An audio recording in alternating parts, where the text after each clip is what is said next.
கிறிஸ்துவுக்குள் அன்பான சகோதரர்களே சகோதரிகளே, உங்கள் அனைவருக்கும் நம் ஆண்டவராய் இயேசு கிறிஸ்துவின் நாமத்தினாலே அன்பின் வாழ்த்துக்கள். உங்கள் ஒவ்வொருவருக்கும் விசேஷமாக தேவனுடைய பெரிதான கிருபையினாலே உங்களோரையும் மீண்டுமாக சந்திக்கிறதுல மிகுந்த சந்தோஷம். நம்ம தொடர்ந்து கடந்த 3 வாரமா ஒரு டாபிக் பார்த்துட்டு இருக்கோம் இல்லையா? சகோதரர்கள் இனிதான் புதுசா அந்த கிளாஸ் தாண்டி வந்திருக்கீங்க. சரி, இருந்தாலும் அந்த ரெக்கார்டிங் இருக்கும், நீங்க தயவுசெய்து கேட்டுக்கோங்க. அது கண்டினியூ தான். ஏன்னா 3 வாரத்தை இப்போ பார்க்க முடியாது, ரிவிஷன் பண்ணி. அதில் இன்னைக்குரிய பாடத்துக்கு நம்ம என்ன பண்ணலாம்னா போகலாம். 3 வாரத்தில் நம்ம என்ன பார்த்தோம் அப்படின்னா, ஆத்துமா அப்படின்ற ஒரு பாடத்தை குறித்து என்ன பண்ணோம்னா பார்த்தோம். ஓகே, ஆத்துமானா என்ன அப்படின்றத நம்ம பார்த்தோம். ஆத்துமானா என்னதாங்க? அது ஒரு தனியான ஒரு பொருள் எல்லாம் கிடையாது இல்லையா? அப்படி ஒரு தேவன் என்ன பண்ணல, உருவாக்கல, படைக்கல. தேவன் மண்ணை எடுத்து எதை ஊதினார்? சுவாசத்தை, நாசியிலும் சுவாசத்தை ஊதினார். அவன் என்ன ஆனான்? ஜீவாத்மா ஆனான். ஓகே, ஜீவாத்மாவை ஒண்ணு அவர் என்ன பண்ணல, உண்டாக்கல. அவர் 2 பொருளை இணைச்சாரு, என்னவாயிடுச்சு? ஜீவாத்மா உண்டாச்சு. சரிங்களா? அதுதான் பார்க்கும்போது அப்போ மரித்தவர்கள்லாம் எங்க இருக்காங்க? எப்படி இயேசு கிறிஸ்துடைய 1ஆம் வருகை ரொம்ப முக்கியமோ, அதே மாதிரி எது ரொம்ப முக்கியம்? அவருடைய 2ஆம் வருகை. 1ஆம் வருகையில அவர் கொடுத்த ஆசீர்வாதங்கள் எல்லாமே எப்போதான் நிறைவேறும்? அவருடைய 2ஆம் வருகையில தான் அந்த பலியினுடைய புண்ணியத்தை நம்ம என்ன பண்ணுவோம்? முழுசா அனுபவிப்போம். அப்படின்றத நம்ம கடந்த 3 வாரங்களா பார்த்தோம். அதுல மரித்தவங்களாம் யாராவது மறுபடியும் வருவாங்களா அப்படின்னா, அப்படி யாரும் என்ன பண்ண மாட்டாங்க, வரமாட்டாங்க. இப்போ சாமியல் வந்த மாதிரி இருக்கு, அது யாருன்னு பார்த்தோம். அப்புறம் மோசே எலியாலாம் பார்த்தோம். கடந்த வாரம் கல்லனை பத்தி பார்த்தோம். ஓகே, கல்லனுடைய காரியங்களை குறிச்செல்லாம் பார்த்தோம். இன்னைக்கு நம்ம பார்க்க போறது ஒரு பெரிய ஒரு மிஸ்ட்ரி, ஒரு ரகசியம். இன்னைக்கு பரவலா கிறிஸ்தவத்துல ஹெல்லுன்னு ஒரு படம் இருக்கு. யாராவது பார்த்துருக்கீங்களா? நரகம்னு ஒரு படம் யாரும் பார்த்தது இல்லையா? நரகம்னு ஒரு படம் எடுத்தாங்க. முன்னாடிலாம் அந்த நான் சின்ன பிள்ளையா இருக்கும் போதெல்லாம் அந்த வெளியே ஸ்கிரீன் கட்டி அந்த படம் போடுவாங்க, நரகம் படம் போடுவாங்க இல்லையா? நரகம் யாராவது போய் பார்த்துட்டு வந்து அப்படி போட்டாங்களான்னா இல்லை. அது சில கருத்துக்களை வச்சும் பைபிள் இருக்கக்கூடிய சில காரியங்களை வச்சு என்ன பண்ணாங்கன்னா, என்ன புரிஞ்சதோ அதை என்ன பண்ணாங்கன்னா நமக்கு சொன்னாங்க. ஓகே, நரகத்தை குறித்து நம்ம டீட்டெயிலா படிக்க போறோம் பின்னாடி. நரகம்னா என்ன அப்படின்றத பார்க்கணும். ஓகே, ஏன்னா நம்ம தேவன் வந்து பட்சிக்கிற அக்னி தான். ஆனா அவர் இரக்கத்துக்கு என்ன கிடையாது? அவர் இரக்கத்துக்கும் அன்புக்கும் என்ன கிடையாதுன்னா அளவே கிடையாது இல்லையா? நம்ம பிள்ளைங்க வந்து ஒரு தவறு பண்ணா என்ன பண்ணுவோம்? கண்டிப்போம், கண்டிச்சு மன்னிப்போம் இல்லையா? முதல்ல மன்னிச்சுட்டு அவன் மறுபடியும் பண்ணுவான், கண்டிப்போம்ல. அடுத்த நாளும் அதே பண்ணா என்ன பண்ணுவோம்? அடிப்போம். மறுநாள் அதே பண்ணா எதுவும் பண்ண மாட்டீங்களா? மறுபடியும் அடிப்போம். மறுபடியும் அதே பண்ணா ஓகே, மறுபடியும் ஒரு எக்ஸ்ட்ரீம் இருக்குல்ல. ஒரு கட்டத்துல நம்ம என்ன பண்ணோம்னா, எப்படியாவது என்ன பண்ணிப்போம், எப்படியாவது போ அப்படின்ட்டு ஒரு நிலைமைக்குள்ள வந்துடும். யாராவது நைட்டு தெரியாம அவரை போட்டு எண்ணெய் ஊற்றி கொளுத்தி விட்டுருவோமா?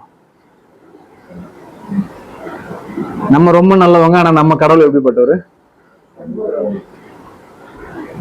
நரகத்துல போட்டு நம்மள என்ன பண்றாரு? எண்ணெய் சட்டியில போட்டு முக்கி எடுத்து சிக்கன் 65 மாதிரி என்ன பண்ணுவாருங்க, வறுத்து பொறிச்சு எடுத்துருவாரு.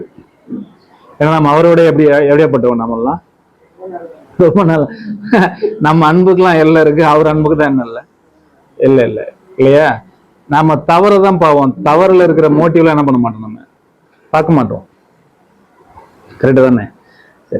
சரி, அதெல்லாம் நம்ம பின்னாடி படிக்க போறோம். சரி, இன்னைக்கு நாம என்ன பார்க்க போறோம் அப்படின்னா, ஐஸ்வர்யவான் லாசர் என்ற ஒரு டாபிக்ல ஒரு சம்பவம் பைபிள் இருக்கு. ஓகே, ஒரு பணக்காரன் ரொம்ப லக்ஸூரியஸ் லைஃப் வாடுறாரு. அவர் வீட்டு வாசல் யாரு இருக்கா? லாசரு அப்படின்னு ஒரு தரித்திரன் இருக்காரு இல்லையா? பின்னாடி 2 பேரும் மறிச்சிடுறாங்க. ஐஸ்வர்யவான் எங்க போயிடாரு? நரகத்துக்கு போயிடாரு. லாசர் எங்க போயிடறாருன்னா பரலோகத்துக்கு, ஆபிரகாமுடைய மடிக்கு என்ன பண்றாருன்னா போயிடுறாரு. ஓகே, ஸோ இந்த இன்சிடென்ட்டை பேஸ் பண்ணி தான் எதை எடுத்தாங்கன்னா நரகம் ஒரு படம் எடுத்தாங்க. இந்த இன்சிடென்ட்டை பேஸ் பண்ணி தான் ஹெல் அப்படின்ற ஒரு படத்தை என்ன பண்ணாங்கன்னா எடுத்தாங்க.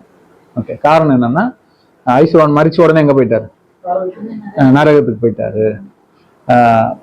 தரித்திரன் மறிச்ச உடனே எங்க போயிட்டாருன்னா ஆபிரகாம் மடிக்கு போயிட்டாரு. இப்ப இந்த இன்சிடென்ட் பாத்தீங்கன்னா நாம இந்த 3 வாரமா படிச்சதுக்கு எல்லாமே கான்ட்ரவர்சியா இருக்கு. என்ன கான்ட்ரவர்சி? இவங்க எப்படி மறிச்ச உடனே எங்க போயிடுறாங்க? பரலோகத்து நரகத்துக்கும் போயிடுறாங்க. நாம என்ன படிச்சோம்? இயேசு கிறிஸ்து 2ஆம் வருகை நியாயத்திற்கு முடியாம யாரும் என்ன பண்ண முடியாது? பரலோக நரகத்துக்கு போக முடியாதுன்னு பார்க்கணும் இல்லையா? அப்ப இவங்களுக்கு எப்படி அந்த இன்சிடென்ட்டை எப்படி இயேசு கிறிஸ்து சொன்னாரு? அதான் சரி படிக்கலாம். லூக்கா 16ஆம் அதிகாரம் 19ஆம் வசனம். ஐஸ்வர்யமுள்ள ஒரு மனுஷன் இருந்தான். அவன் இரத்தாம்பரமும் பெற்ற வஸ்திரமும் தரித்து அனுதினமும் சம்பன்னமாய் வாழ்ந்து கொண்டிருந்தான். லாசரு என்னும் பேர் கொண்ட ஒரு தரித்திரனும் இருந்தான். அவன் பருக்கள் நிறைந்தவனாய் அந்த ஐஸ்வர்யவானிடத்துல வாசல் அருகே கிடந்து அவனுடைய மேஜையிலிருந்து விழும் பூச்சிகளாலே தன் பசியை ஆற்ற ஆசையா இருந்தான். நாய்கள் வந்து அவன் பருக்களை நக்கிற்று. பின்பு அந்த தரித்திரன் மரித்து தேவதூதரால் ஆபிரகாமுடைய மடியிலே கொண்டு போய் விடப்பட்டான். ஐஸ்வர்யவானும் மரித்து அடக்கம் பண்ணப்பட்டான். பாதாளத்திலே அவன் வேதனைப்படுகிற போது தன் கண்களை ஏறெடுத்து தூரத்திலே ஆபிரகாமையும் அவன் மடியிலே லாசருவையும் கண்டான். அப்பொழுது அவன், தகப்பனாகி ஆபிரகாமே, நீர் எனக்கு இறங்கி லாசரு தன் விரலின் நுனியை தண்ணீரில் தோய்த்து என் நாவை கீழ பண்ணுவதை அவனை அனுப்ப வேண்டும். இந்த அக்னி ஜுவாலையை வேதனைப்படுகிறேனே என்று கூப்பிட்டான். அதற்கு ஆபிரகாம், மகனே, நீ பூமியிலே உயிரோடு இருக்கும் காலத்தில் உன் நன்மைகளை அனுபவித்தாய். லாசருவும் அப்படியே தீமைகளை அனுபவித்தான். அதை நினைத்துக்கொள். இப்பொழுது அவன் பேசப்படுகிறான், நீயும் வேதனைப்படுகிறாய். அதுவும் அல்லாமல் இவ்விடத்திலிருந்து உங்களிடத்திற்கு கடந்து போகவும் அவ்விடத்திலிருந்து எங்களிடத்திற்கு கடந்து வரவும் மனதுள்ளவர்களுக்கு கூடாதபடிக்கு எங்களுக்கும் உங்களுக்கும் நடுவே பெரும் பிளப்பு உண்டாக்கப்பட்டிருக்கிறது என்றான்.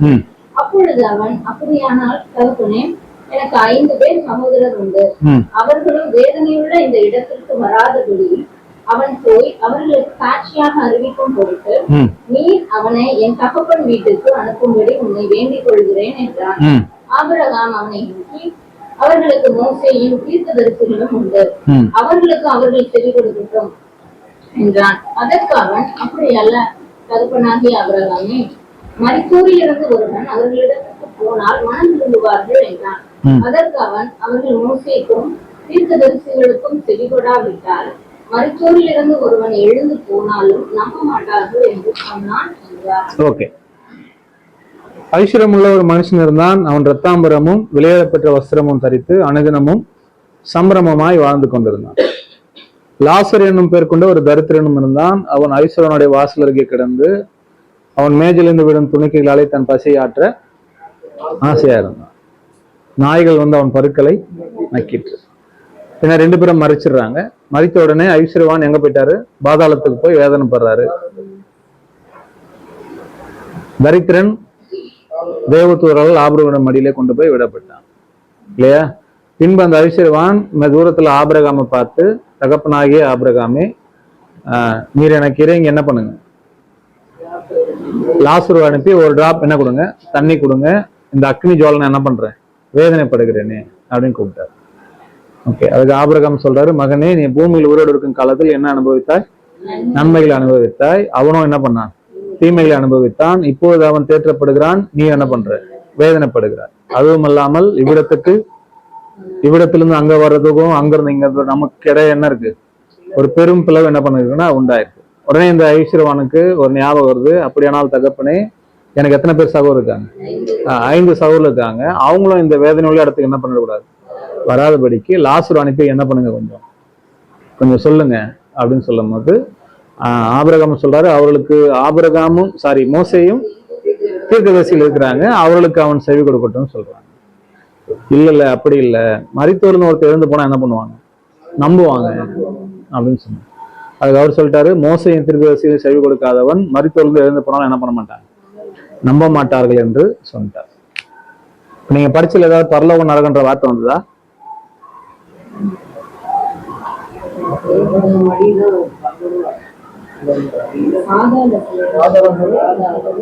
பாதாளம் இருக்கு.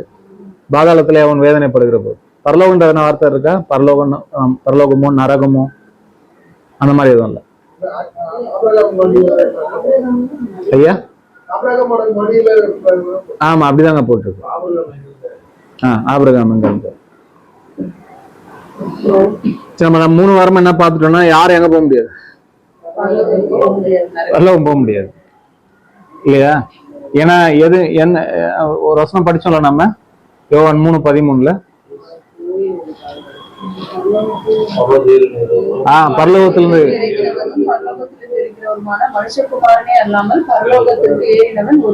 பரலோகத்துக்கு ஏறினவன் ஒருவன். இயேசு என்ன சொல்லிட்டு போனார்னா நமக்கு, நான் போய் வந்து உங்களுக்கு என்ன பண்றேன், ஒரு ஸ்தலத்தை என்ன பண்றேன், ஆயத்தம் பண்ணிட்டு நான் வந்துதான் என்ன பண்ணுவோம், உங்களை கூட்டு போக. அப்ப அவர் வராம நாம என்ன பண்ண முடியாதாங்க? போக முடியாது. கரெக்டா? அப்போ அவர் வந்து நியாயத்திற்கு முடிச்சுதான் என்ன பண்ண முடியுங்க, நம்மள கூட்டு போக முடியும்ன்றதுல நம்ம தெளிவா இருக்கணும். ஓகே சரி. இப்போ அப்போஸ்தலர்ல பேதுரு வந்து பிரசங்கம் வந்தார். பெந்தெகோஸ்தே நாள்ல பிரசங்கம் பண்ணும்போது அவங்க தாவீதை குறிச்சு ஒரு நம்பிக்கை வச்சிருந்தாங்க. என் ஆத்மாவை பாதாளத்தில் விடீர், உங்களுடைய பரிசுத்தவான்களின் அழிவை காண ஒட்டீர் அப்படின்னு தாவீது 16ஆம் சங்கீதத்துல எழுதுவார். படிங்க பார்ப்போம்.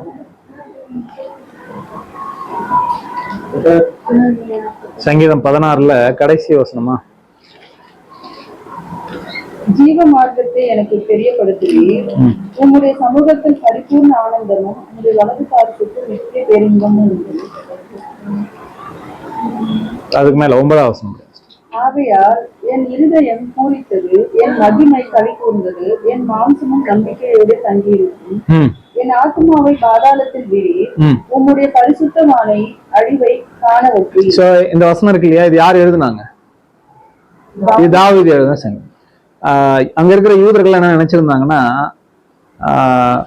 இந்த வசனம் யாரை பத்தி பேசப்பட்டிருந்ததுன்னு நினைச்சுக்கிட்டாங்கன்னா, தாவீதை பத்தி பேசப்பட்டிருக்கு. யாரை பத்தி? தாவீது தான் பேசப்பட்டிருக்கு, அவரை பத்தி. என் ஆத்மாவை பாதாளத்தில் விடீர், உங்களுடைய பரிசுத்தவான்களின் அழிவை காண ஒட்டீர் அப்படின்ற தாவீது பாடுறாரு இல்லையா. இதை முழுக்க முழுக்க யூதர்கள் எப்படி எடுத்துக்கிட்டாங்கன்னா, இது தாவீது தன்னை குறிச்சு என்ன பண்றாருங்க, சொன்ன வசனம் அப்படின்னு நினைச்சிட்டாரு. ஓகே, இத பேதுரு வந்து பாருங்க, அப்போஸ்தலர் 2ஆம் அதிகாரத்துல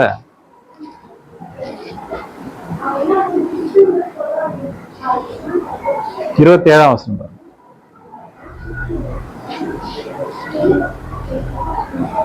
என் ஆத்துமாவை பாதாளத்தில் விடீர், உம்முடைய பரிசுத்தர் அழிவை காண ஒட்டீர்.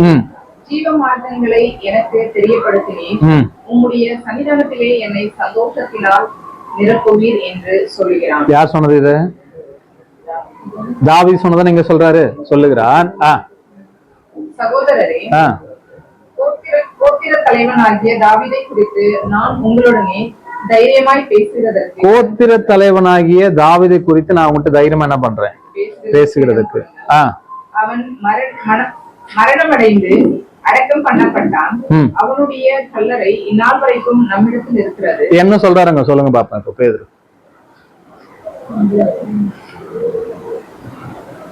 அவன் மரணம் அடைந்தான், அவனுடைய கல்லறை இந்நாள் வரைக்கும் எங்கதான் இருக்கு, நம்ம கிட்ட தான் இருக்கு அப்படின்னு சொல்றாரு இல்லையா. இப்ப பேதுரு என்ன சொல்ல வராருங்க?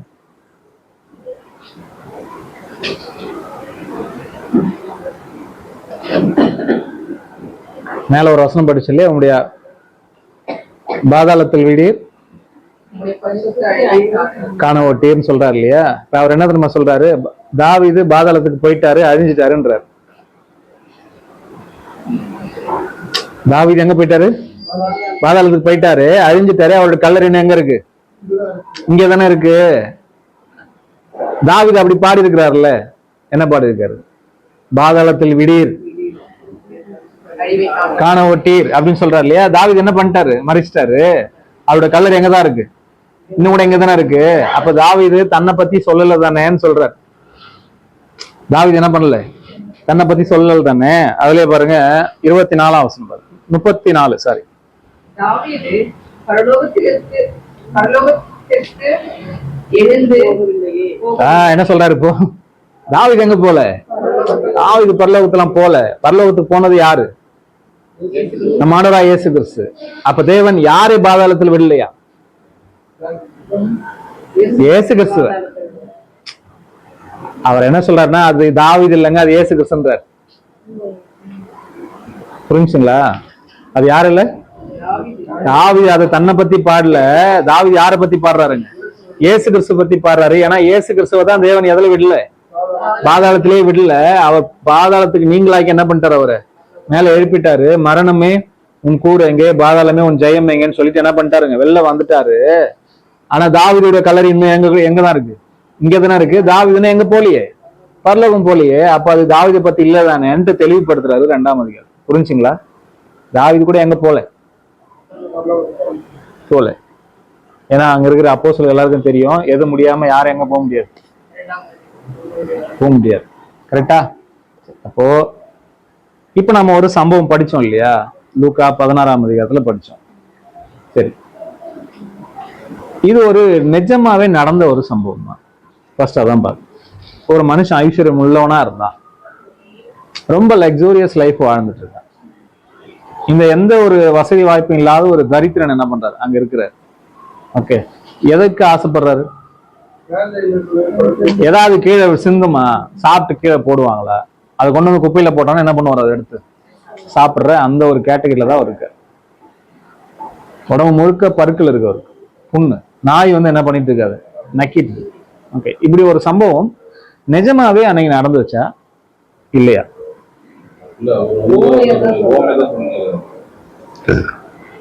ஓமைன்னு அங்க இருக்கா?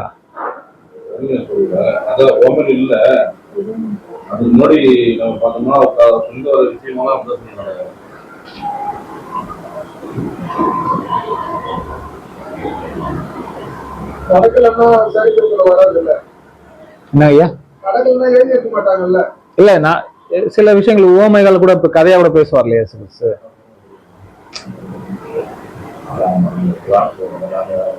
அந்த மாதிரி ஏதாவது ஓமைகளா கதைகளா பேசுறாரா? இல்ல உண்மையாவே இது நடந்துச்சா?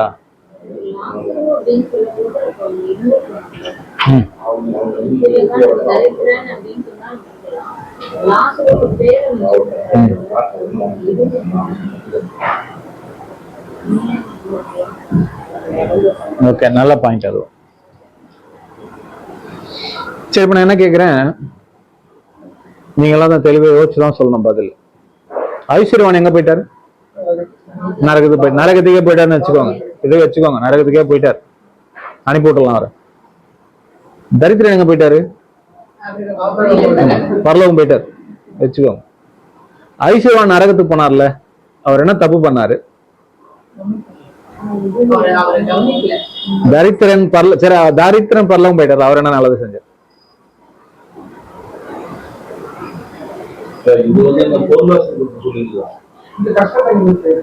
அந்த பேரபிள் இல்ல, அது வேற பேரபிள். நாங்க ஐயா அப்ப பரலோகம் போறதுக்கு ஒரே தகுதி கஷ்டத்தை அனுபவிக்கணும் இல்ல அப்படின்னா எல்லாரும் அங்கதான் இருப்பாங்க. பருக்கள் நாய்கள் நக்கிட்டுன்னு சொல்லுவாங்க. அவரு சொன்னாரு, எனக்கு அந்த பருக்கள் என்கிட்ட இருக்கிறது அதுதான், அதை நீ வந்து இது பண்ணிக்கோன்னு சொல்ற மாதிரி அந்த நாய்களுக்கு அவரால் முடிஞ்சிருக்காரு. ஓ, அப்படி சொல்றாரு. ஐஸ்வர்யன் என்ன தவறு பண்ணாரு? ஏதாவது தப்பு பண்ணாரா?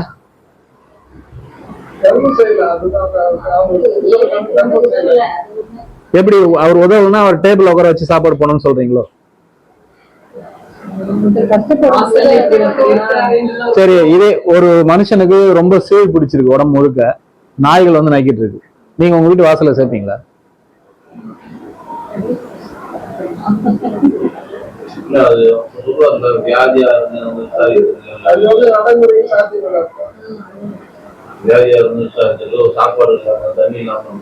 நல்லா கரெக்டுங்க சார்.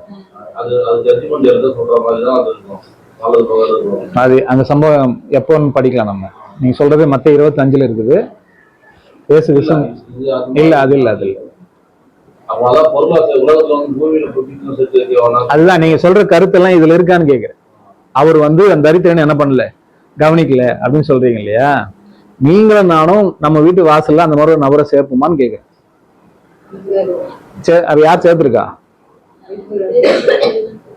இப்போ அவரு கொண்டு வந்து நீங்க நடு வீட்டுல உட்கார வச்சு டேபிள்ல உட்கார வச்சு சாப்பாடு போடணும்னு சொல்றீங்களா?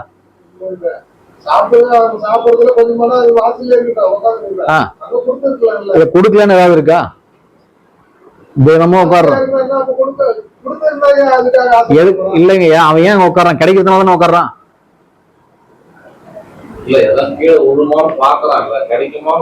இது வந்து ஒரே நாள்ல போய் அன்னைக்கு உட்கார்ந்தாரு ஆசையா இருந்தாருல்ல, ருட்டீனா அவர் அங்க இருந்திருப்பார்ல. என்ன சொல்றேன், நீங்க நினைக்கிற மாதிரி ஒரு ஐஸ்வர்யம், அந்த ஐஸ்வர்யான் ரொம்பலாம் என்ன யாரும் இல்ல அப்படி வரும். அவனை அப்படி சித்தரிக்க வேண்டாம்ன்ற.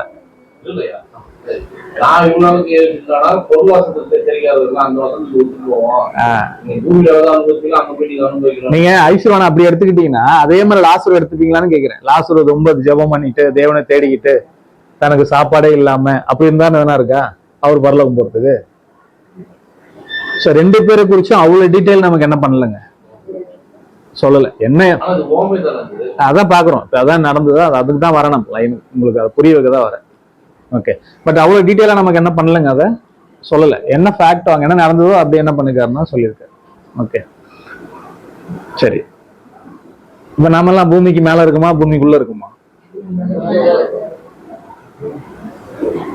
பூமி உருண்டியா இருக்கு இல்லையா? பூமிக்கு மேல இருக்குமா உள்ள இருக்கு? மேல இருக்கு. ஓகே, நாம பார்த்தா பரலோகம் தெரியுதா? பரலோகம் பார்த்துக்கிற தூரத்துல இருக்கா? இல்ல பேசி தூரத்துல இருக்கா? இல்ல. கேட்டா அவர்களுக்கு மோசையின் தீர்க்கதரிசி உண்டுன்னு சொன்னாங்க. மோசை இருந்தாரா அப்போ? ஏன் அதை நீங்க அப்படி எடுத்துக்கிறீங்க? இதான் நிஜமா நடந்தது தானே? அதனாலதான் நான் கேக்குறேன். அப்ப நிஜமா நடந்ததுன்னா அங்க யாரு இருந்து இருக்கணும்? அதிகமா சம்பாதிச்சா வீடு கட்டி நிறைய வந்துச்சு, அப்புறம் லிஸ்ட் வேற கட்டலாம், அவன் நைட் சுத்தா நான் வாக்குல இருந்தா போகணும், அது ஒரு ஓமையை சொல்றாரு.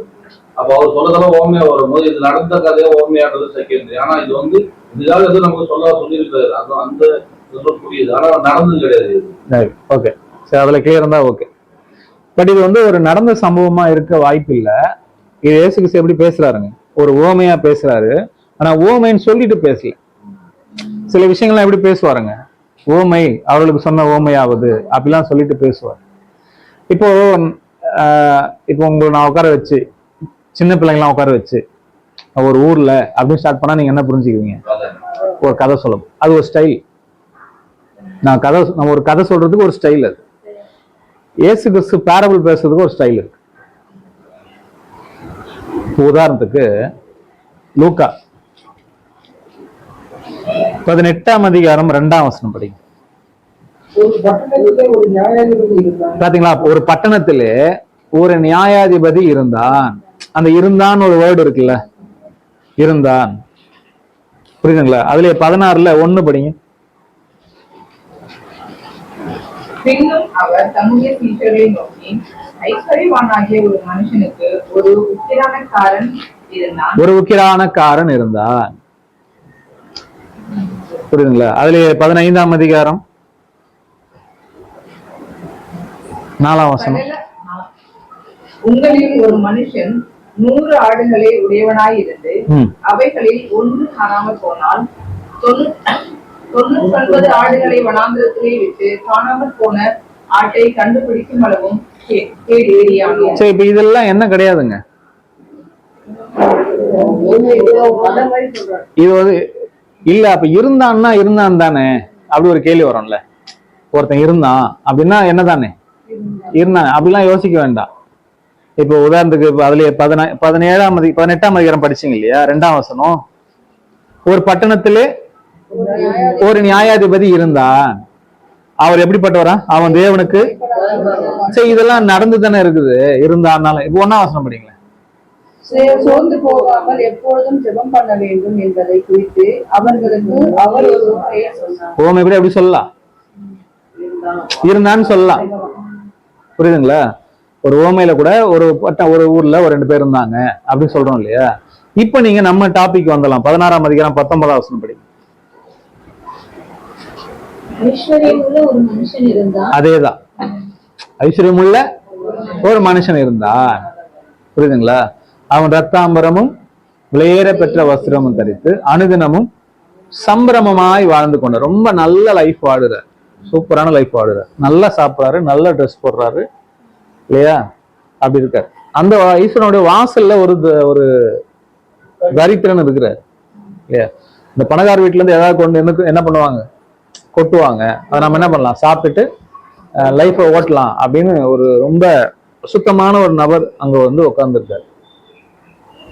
புரியுதுங்களா? ஒரு பீரியட்ல 2 பேரும் என்ன பண்ணிடுறாங்க? மறிச்சிடுறாங்க. மறிச்சுட்டு ஐஸ்வர்யவான் பாதாளத்துக்கு போயிடாரு, தரித்திரன் ஆபிரகாமோட மடிக்கு போயிடுறாரு. ஓகே, இப்ப ஒரு கான்வர்சேஷன் நடக்குது. தண்ணி கேட்கறது, தண்ணி இல்ல, ஒரு பெரிய பிள்ளை வந்துருச்சுப்பா. யார் பேசுறா இதெல்லாம்? ஆபிரகாம் பேசுறாரு. இப்ப அதை பாருங்க, ஆபிரகாம் இந்த ஐஸ்வர்யவான் பாதாளத்துக்கு போயிட்டார் இல்லையா? தன் கண்களை தூர ஏறெடுத்து பார்த்து ஆபிரகாம் என்னன்னு கூப்பிட்டாரு? தகப்பனாகிய ஆபிரகாமே. ஏன் அப்படி கூப்பிட்டாரு?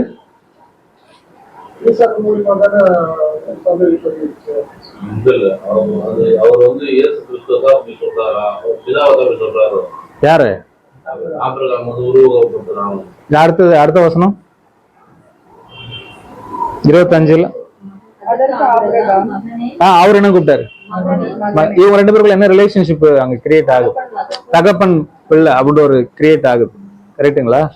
சரி, அப்போ இது வந்து ஒரு நடந்த சம்பவம் இல்லை. இது இயேசு கிறிஸ்து பேசிய ஒரு பேரபிள், ஒரு அழகான பேரபிள். ஆமா, லாசர்ன்றது வந்து யூதர்கள்ல ஒரு காமனான பேர். இப்ப நம்ம ஊர்ல ஒரு சதீஷ், தினேஷ் அப்படி இருக்கிறோம்ல, அந்த மாதிரி அவங்க ஊர்ல ஒரு காமனான பேர் என்ன? இந்த லாசர் அப்படின்ற ஒரு பேர். சரி, இப்போ நல்லா கவனிங்க. ஐஸ்வர்யமுள்ள ஒரு மனுஷன் இருந்தாரு அப்படின்னு இயேசு கிறிஸ்து இப்ப யார்கிட்ட பேசுறாருன்னா, யார்கிட்ட பேசுறாரு? இப்போ சாலமோனுடைய காலத்துல 12 கோத்திரம் ஒன்னா இருந்ததா? இருந்து. சாலமோனுக்கு அப்புறம் என்ன ஆச்சு? 2ஆ பிரிஞ்சிச்சு இல்லையா? 10 கோத்திரம் எங்க போயிட்டாங்க? சமாரியாவுக்கு போயிட்டாங்க. சமாரியா ஒரு இடத்துக்கு போயிட்டாங்க. அவங்களை இஸ்ரேல்னு கூப்பிடுவாங்க. கரெக்டா? மீதி 2 கோத்திரம் எங்க இருந்தாங்க? யூதாவில், எருசலேம்ல இருந்தாங்க. ஓகே, இப்ப இயேசு கிறிஸ்து யாருக்கு பேசுறாரு? இயேசு கிறிஸ்து இந்த டைம்ல 10 கோத்திரம் இல்ல, சிதறப்பட்டு போயிட்டாங்க. எங்க போயிட்டாங்க? 10 கோத்திரத்தார் என்ன ஏற்கனவே என்ன ஆயிடுச்சு? சிதறப்பட்டு போயாச்சு. யாருக்கிட்ட மட்டும் தான் இயேசு கிறிஸ்து பேசுறாருங்க? யூதர்கள் கிட்ட மட்டும் தான் பேசுறாரு. ஓகே, யூதர்கள்னா எத்தனை கோத்திரம்? 2. யார் யாரு? யூதா, பென்யமின். Very good sir. யூதா, பென்யமின் 2 கோத்திரம். ஓகே, சரி, இப்போ ஒரு வீட்டுல, ஒரு பரிசை என்ற ஒரு வீட்டுல இயேசு கிறிஸ்து விருந்து சாப்பிட போனார். பரிசேயன், அவர் பேர் சீமோன். பரிசேயன் பேரு சீமோன். ஓகே, இந்த மாதிரி 2 இன்சிடென்ட் இருக்கும், கன்ஃபியூஸ் பண்ணிக்கூடாது. ஒன்னு லாசர் வீட்டுல நடக்கும். நான் சொல்றது எங்க நடக்குதுன்னா பரிசேயன் வீட்டுல நடக்கும். ஓகே, அப்போ ஒரு பாவியான ஸ்திரீ வந்து இயேசு கிறிஸ்துவோட பாதத்துல பரிமள தைலம் ஊத்தி பண்ணுவா. பரிமள தைல ஊத்தி ஒரு விஷயம் பண்றாங்க இல்லையா? அப்போ என்ன ஆகுது? பரிசேயன் என்ன ஃபீல் பண்ணுவாருன்னா, இவர் உண்மையாவே மேசியாவா இருந்தா தன்னை தொடுகிற ஸ்திரீ யாருன்னு என்ன பண்ணிப்பாரு? கண்டுபிடிச்சிருப்பாரு. அப்ப இயேசு கிறிஸ்து, சீமோனே உனக்கு ஒரு காரியம் சொல்லுகிறேன் அப்படின்னு சொல்லி ஒரு பேரபிள் சொல்லுவார். என்னன்னா, ஒரு மனுஷனிடத்தில் 2 பேர் கடன்பட்டு இருந்தார்கள். ஒருவன் 500 வெள்ளிக்காசும் ஒருவன் 50 வெள்ளிக்காசும் கடன் பட்டிருந்தார். கடன் கொடுக்க 2 பேருக்கும் திராணி இல்லாததுனால கடன் கொடுத்தவன் 2 பேரையும் மன்னிச்சிட்டான். கடன் கொடுத்தவன் 2 பேரையும் மன்னிச்சிட்டான். இப்படி இருக்க இந்த 2 பேரில் கடன் கொடுத்தவன் கிட்ட இந்த 2 பேர்ல யார் அதிக அன்பா இருப்பா? அதிகமா யாரு கொடுத்தா அதான் அப்படின்னு சொன்னார் இல்லையா? இப்ப இதுல இருந்து நமக்கு என்ன புரிஞ்சு? சரி, இப்ப இந்த 500 வெள்ளிக்காசு கடன் பட்டவங்க யாரு? 500 வெள்ளிக்காசு கடன் பட்டவங்க? அந்த ஸ்திரீ. 50 வெள்ளிக்காசு கடன் பட்டவங்க பரிசேயர். அவர் என்ன நினைச்சிருக்காரு? நான் குறைவா பாவம் பண்ணிக்கன்னு நினைச்சுக்காரு. பரிசேயர்களுக்கே உள்ள ஒரு மனம் என்ன தெரியுங்களா? தன்னை நீதிமான் என்று காண்பிப்பாங்க எப்பவுமே பரிசேயர். அப்படி ஒரு வசனமே இருக்கு. தன்னை நீதிமான் என்று காண்பிக்கிற பரிசேயர்களுக்கு அவர் சொன்ன ஓமையாவது, ஒரு ஆயக்காரன் ஒரு பரிசேயன் ஜெபம் பண்ண போனாங்க அப்படின்னு ஒரு பேரபிள் சொல்லுவார்ல. அது சமாரியன் ஓமை. நல்ல சமாரியன் படிக்கிறோம் இல்லையா? அது அங்க நியாயசாஸ்திரி. அவர் இவர் இல்ல, நியாயசாஸ்திரி. ஓகே, சரி, புரிஞ்சா? 2 பேர் யாரும் புரிஞ்சுங்களா? நிறைய கடன் பட்டவன் யாரு? அந்த ஸ்திரீ.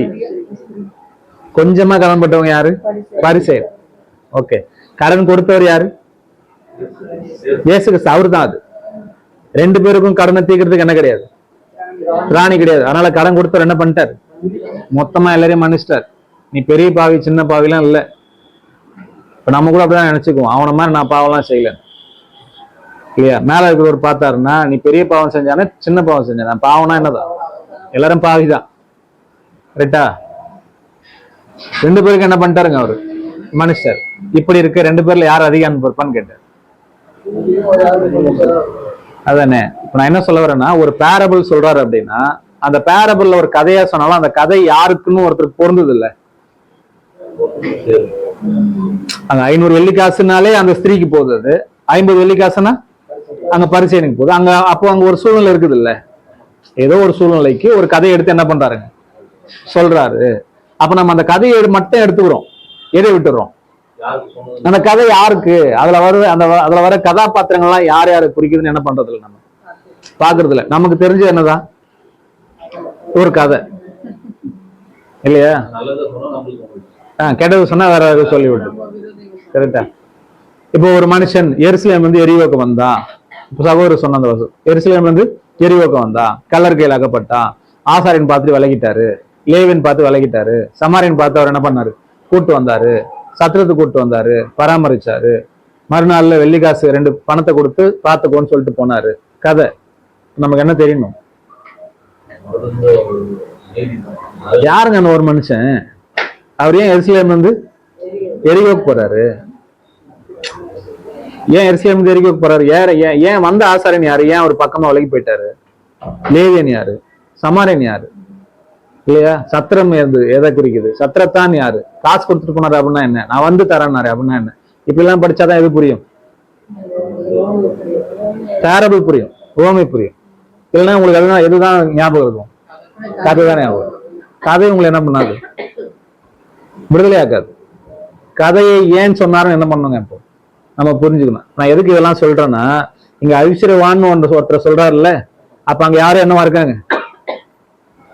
ஐஸ்வர்யன் இருக்கிறாங்கல்ல யாரோ.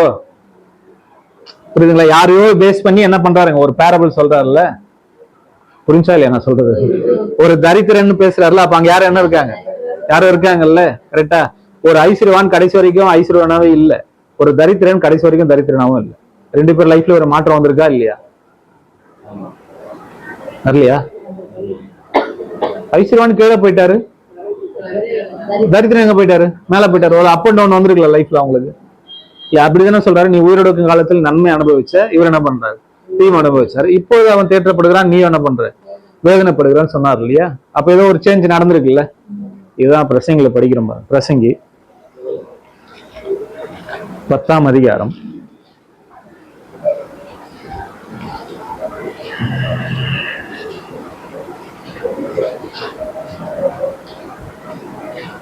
5ஆம் வசனம். நான் சூரியனுக்கு கீழே கண்ட ஒரு தீங்கு உண்டு, அது அதிபதியிடத்தில் தோன்றும் தப்பிதமே. மூடர் மகா உயர்ந்த நிலையில் வைக்கப்படுகிறார்கள், சீமான்களோ தாழ்ந்த நிலையில் உட்கார்ந்திருக்கிறார்கள். பாத்தீங்களா? மூடர் எங்க உட்காந்துட்டாங்க? மகா உன்னதத்துல உட்காந்துட்டாங்களா? சீமான்களோ தாழ்ந்த நிலைக்கு போயிட்டாங்களா? அப்புறம் வேலைக்காரர் குதிரைகள் மேல் ஏறி போவதையும் பிரபுக்கள் வேலைக்காரர் போல் தரையிலே நடக்கிறதையும் கண்டேன். பாத்தீங்களா? ஒரு வேலைக்காரன் எதுல போறான்? குதிரை மேல போறான். குதிரை மேல ஏறி போறவன் எதுல போறான்? நடந்து போறான். அப்ப என்ன ஆகுது? சேஞ்ச் ஆகுது, மாறுது இல்ல. கரெக்டா? சரி, இப்ப நம்ம என்ன கண்டுபிடிக்கணும்? யார் இந்த ஐஸ்வர்யவான்? யார் இந்த ஐஸ்வர்யவான்? யார் இந்த தரித்திரர் அப்படின்றத கண்டுபிடிச்சிட்டோம்னா இந்த பேரபிளுக்குள்ள நம்ம ஈஸியா என்ன பண்ணலாம்? டிராவல் பண்ணலாம். ஓகே, சரி, நீங்க சொல்லுங்க, யார் இந்த ஐஸ்வர்யவான்? பரிசேயர்கள். வேற?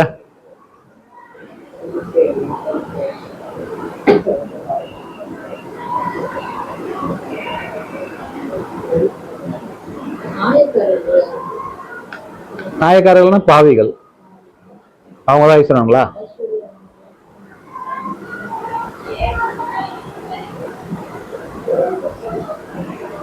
ஏதோ யோசிங்க, கொஞ்சமாவது யோசிங்க, எல்லாமே சொல்ல முடியாது. சரி, பைபிள் யாரெல்லாம் ஐஸ்வர்யவான்? அவரை விட்டுருங்க, இதெல்லாம் அவரது தான். ஆபிரகாம் ஐஸ்வர்யவான். அப்புறம்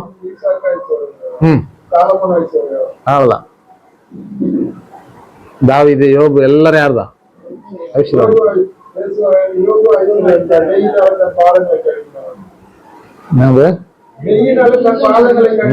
பாதங்களை.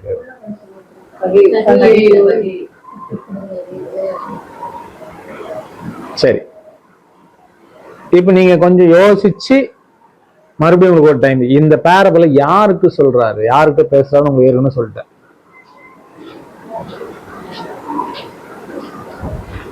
நீங்க எத்தனை கோத்திரத்துக்கு பேசுறாரு அதே சொல்லுங்க. யார்கிட்ட பேசிட்டு இருக்காரு? யூதர்கள் கிட்ட பேசிட்டு இருக்காரு. கரெக்டுங்களா? அந்த ஐஸ்வர்யவான்கள் யாரும் இல்ல, யூதர்கள் தான். அங்க இருக்கிற ஜனங்களை பார்த்து யாரு? யூதர்கள் தானே பேசுறாரு. யூதர்களை பார்த்து நீங்க ஐஸ்வர்யவான்கள் தான், ஆனா உங்க ஐஸ்வர்யம் உங்ககிட்ட இருக்க போறது இல்லைன்னு சொல்றாரு. நீங்க யார் தான்? ஐஸ்வர்யவான் தான். சரி, இஸ்ரேல் ஜனங்கள் ஐஸ்வர்யவான்களா இல்லையா?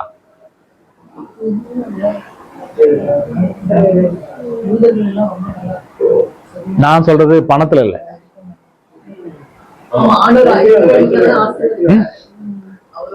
சரி, இந்த உலகத்திலேயே இந்த உலகம் பூமி நிறைவு யாருதுங்க? கர்த்தருடையது. இந்த உலகத்துல இருக்கிற எல்லா ஜனங்களையும் பார்த்து தேவன் கூப்பிடாம ஒரு சின்ன கூட்டத்தை மட்டும் தான் கூப்பிட்டாரு. தேவன் இஸ்ரேல் ஜனங்களை ஏன் தெரிஞ்சுக்கிட்டாரா? வசமா இருக்கு. உபாகமம் படிங்க, உபாகம் 7:7.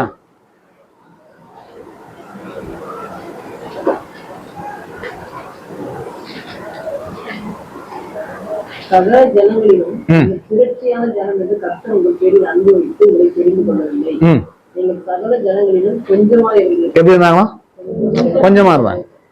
இந்த கொஞ்ச ஜனங்களை தேவன் பார்த்து நீங்க என்னைய பார்த்து அப்பான்னு கூப்பிடுங்கன்னு சொன்னார். சொன்னாரா? இஸ்ரேல் ஜனங்களை என்ன கூப்பிட்டாருங்க? இஸ்ரேல் ஜனங்களுக்கு என்ன அப்பான்னு கூப்பிடுங்கன்ற உரிமையை கொடுத்தாரா இல்லையா? அப்பா பிதாவே என்ற கூப்பிடத்தக்க புத்திர சுவீகாரத்தின் ஆவி இப்ப நமக்கு இருக்கு. முன்னாடி யாருக்கு தான் இருந்தது? அவங்களுக்கு தான் இருந்தது. அந்த தேவனை பார்த்து அப்பான்னு கூப்பிடுற உரிமையை கொடுத்தாரா இல்லையா? பாருங்க, ரோமர் 1.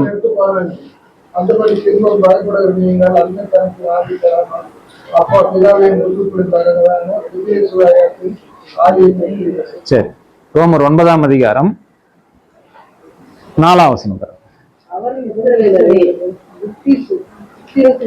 அவர்கள் இஸ்ரேலரே, இஸ்ரேலரை பத்தி பேசுறாரு. அவர்கள் இஸ்ரேலரே புத்திர சுவீகாரம் அப்படின்னா அப்பான்னு கூப்பிடுற ஒரு உரிமை. புத்திர சுவீகாரம், மகிமை, உடன்படிக்கை, நியாயப்பிரமாணம், தேவ ஆராதனை, வாக்கு தத்தம் அவர்களுடையவர்களே இருக்கா?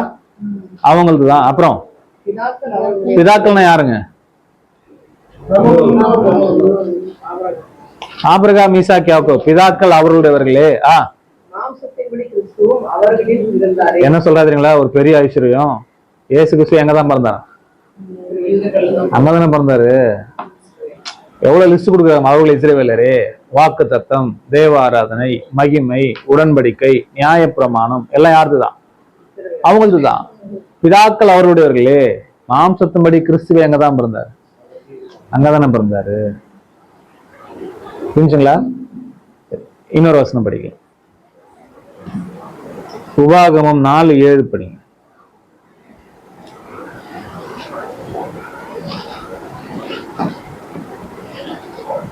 நம்முடைய தேவனாகிய கர்த்தரை நாம் தேடி வருகிற போதெல்லாம் அவர் நமக்கு சமீபமாய் இருக்கிறது போல தேவனை இவ்வளவு சமீபமாய் பெற்றிருக்கிற வேறு பெரிய ஜாதி எது இருக்கா உலகத்துல?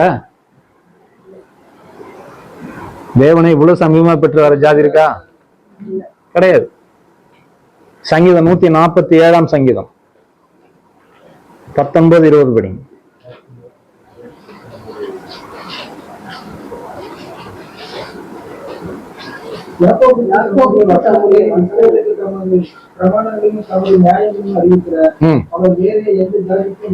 அவர் வேற எந்த ஜாதிக்கு என்ன பண்ணலைங்க செய்தல். கரெக்டா? அதுலயே 2 சாமுவேல் 7ஆம் அதிகாரம் 23ஆம் வசனம்.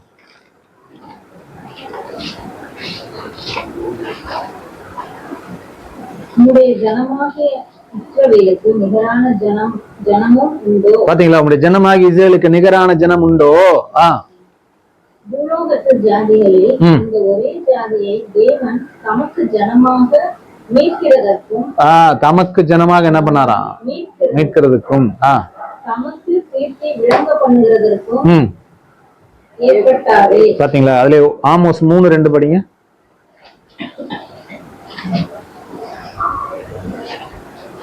பூமியின் எல்லா வம்சங்களுக்குள்ளும் உங்களை மாத்திரம் அறிந்து கொண்டேன். நான் யாரதான் தெரிஞ்சுக்கிட்டேன்? உங்களதான். இப்ப சொல்லுங்க, இஸ்ரேல் ஜனங்களை ஐசுவாங்களா இல்லையா? இஸ்ரேல் ஜனங்களுடைய அப்பா ஐசுவானா இல்லையா? அப்ப பிள்ளைங்க யாருதான்? ஐசுவாங்கள் தானே. நாம நினைக்கிற மாதிரி பணத்துல இல்ல. உண்மையான தேவனை அவங்கதான் அப்பான்னு கூப்பிடுறதுக்கு ஒரு உரிமை என்ன பண்ணாருங்க? முதல்ல அவங்கதான் கொடுத்தாரு. தனக்கு உண்டான அவங்களுக்கு நியாய பிரமாணம்.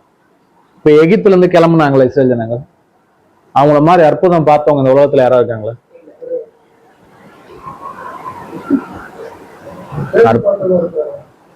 பார்த்தவங்க யாரா இருக்காங்களா? கடல் 2 பிளந்து வெட்டாந்திர மாதிரி நடந்து 2 சைடு கடல் எப்படி நிக்குது? மதில் மாதிரி நிக்குது. யாராவது பார்த்தவங்க இருக்காங்களா? அந்த மாதிரி இல்ல. காடைகளை குவியலா. இன்னும் சொல்லணும்னா வெயில் அவங்க மேல படல.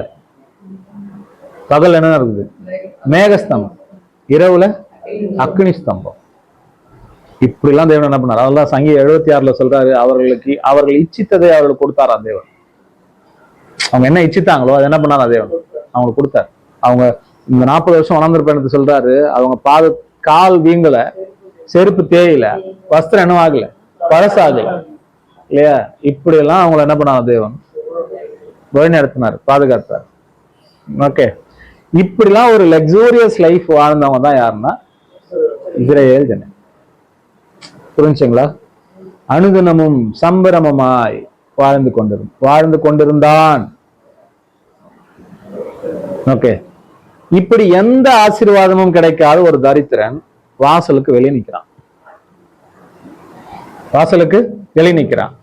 அவனுக்கு எந்த ஆசீர்வாதமும் என்ன பண்ணல, கிடைக்கல, வெளியே நிற்கிறான். எது வெயிட் பண்ணிட்டுக்கான்? ஏதாவது கிடைக்குமான்னு வெயிட் பண்ணிட்டுக்கான். சரி, இப்ப அந்த தரித்திரன் யார் சொல்லுங்க? புறஜாதியார். இப்பதான் பாயிண்ட் வரீங்க.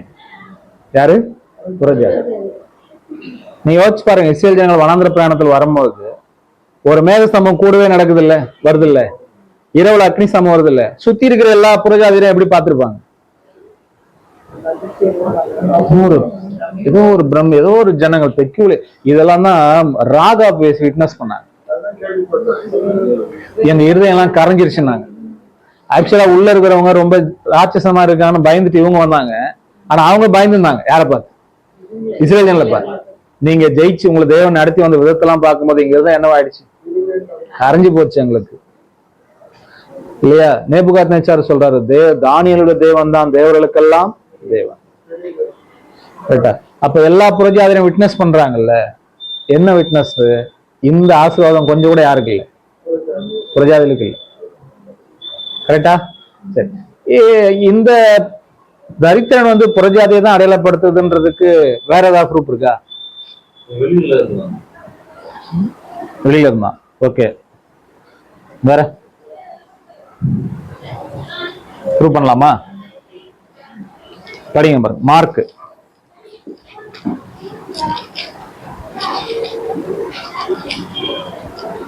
7ஆம் அதிகாரம்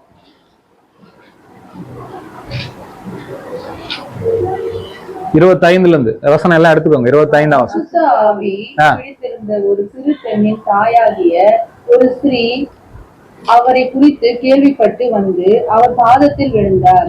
அந்த ஸ்திரீ சிரோபேனிக்கியா தேசத்தால் ஆகிய கிரேக்க ஸ்திரீயா இருந்தார். இவங்க இஸ்ரேல் ஸ்திரீயா? இல்ல, புறஜாதி தான், கிரேக்க ஸ்திரீ. அவள் தன் மகளை பிடித்திருந்த பிசாசை துரத்திவிட வேண்டும் என்று அவரை வேண்டிக் கொண்டார். இயேசு அவளை நோக்கி, முந்தி பிள்ளைகளை திருப்தி அடையட்டும். பிள்ளைகள்னு யார சொல்றாருங்க? முந்தி பிள்ளைகள் திருப்தி அடையட்டும். பிள்ளைகளின் அப்பத்தை எடுத்து நாய்க்குட்டிகளுக்கு போடுகிறது நல்லதல்ல என்றார். யார் நாய்க்குட்டி? அந்த ஸ்திரீ அவங்களதான் சொல்ற, நாய்க்குட்டி நான் போட மாட்டேன். அதற்கு அவள், மெய்தான் ஆண்டவரே, ஆகிலும் மேஜையின் கீழ் இருக்கும் நாய்க்குட்டிகள் பிள்ளைகள் சிந்துகிற துணிக்கைகளை தின்னுமே என்றார். சொல்லுங்க, இப்ப சொல்லுங்க. லாஸ்ட் எதுக்கு வெயிட் பண்ணிருந்தாரு? அதுதான் வெயிட் பண்ணிருந்தாரு. அதேதான் கொண்டு வந்து எங்க லிங்க் பண்ண இருப்பாங்க. இயேசு பிள்ளைகள் சிந்துகிற பிள்ளைகள் யாரு? இஸ்ரேல் ஜனங்க இல்லையா? அப்ப ஐஸ்வரன் யாரு? இஸ்ரேல் ஜனங்க. அவர்கள் சாப்பிடுறதை சிந்துமே, சிந்துறதை என்ன பண்ணலாமே, சாப்பிடலாமே அப்படின்னாரு இல்லையா? இப்ப இயேசு கிறிஸ்து இந்த ஸ்திரீ வந்து கேட்கும் போது ரொம்ப ஸ்டபனா இருந்தார்.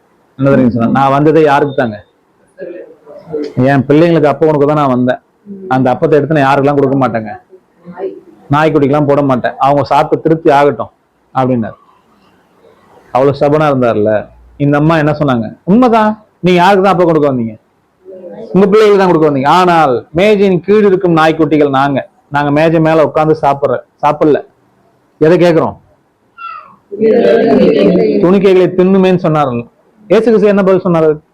அப்பொழுது அவர், நீ சொன்ன அந்த வார்த்தை நிமித்தம் போகலாம், பிசாசு உன் மகளை விட்டு நீங்கி போயிற்று என்றார். சரி, அப்பம் கொடுத்துட்டாரா இல்லையா? பிள்ளைகள் அப்பத்தை எடுத்து நாய்க்குட்டிக்கு போட மாட்டேன்னாருல, போட்டாரா இல்லையா? போட்டார். ஏன்?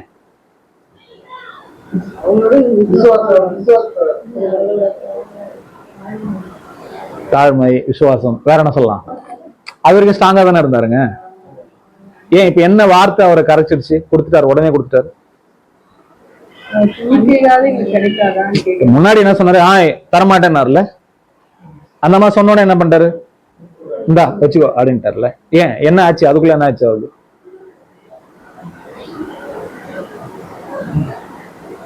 அந்த அம்மா ஒன்னும் யூத ஸ்திரீலாம் இல்ல. அவங்க யாரு தாங்க? புரஜாதி ஸ்திரீ தான். புரஜாதி ஸ்திரீ அப்படி என்ன பேசிட்டாங்க? இப்ப அவர் அதை கொடுத்துட்டாருங்க. அவரோட நியாயப்பிரமாணம் எல்லாமே தெரியும், இவங்களுக்கு எதுவுமே தெரியாது, ஆனாலும் அவர் அவ்வளவு பிலீவ் பண்றாங்க இல்லையா? ஓகே, பாதி வந்துட்டீங்க. அடுத்தது அப்படியே யோசிங்க.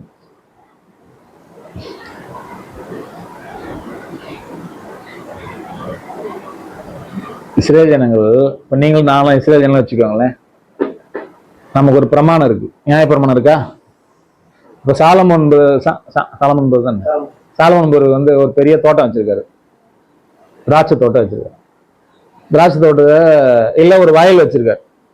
வயல்ல அறுத்து கட்டி எடுத்து போயிட்டார். அதுக்கப்புறம் அதுல கொஞ்சம் சிந்தி இருக்கும்ல, அது நீங்க எடுக்கலாமா? நீங்க எடுக்கக்கூடாது. அது யாருக்கு? அதை பொறுக்குதுதான் ரூத் எல்லாம் போனாங்க இல்லையா? உங்க தோட்டத்துல ஒலிவு மரம் இருக்குன்னு வச்சுங்க, நீங்க அதை அறுத்துட்டீங்க, ஒலிவு பழத்தெல்லாம் அறுத்துட்டீங்க. அதுக்கப்புறம் சிலது காய்க்கும்ல, நீங்க அறுத்து முடிச்ச பிறகு சிலது காய்க்கும்ல, அது நீங்க அறுக்கக்கூடாது. அது யாருக்கு? அது திக்கற்றவர்களுக்கு, புரஜாதிகளுக்கு, வழி தப்பி போறவனுக்கு, அவங்களுக்கு தான் அது. சரி, இப்ப இந்த ஸ்திரீ என்ன சொன்னா சொல்லுங்க.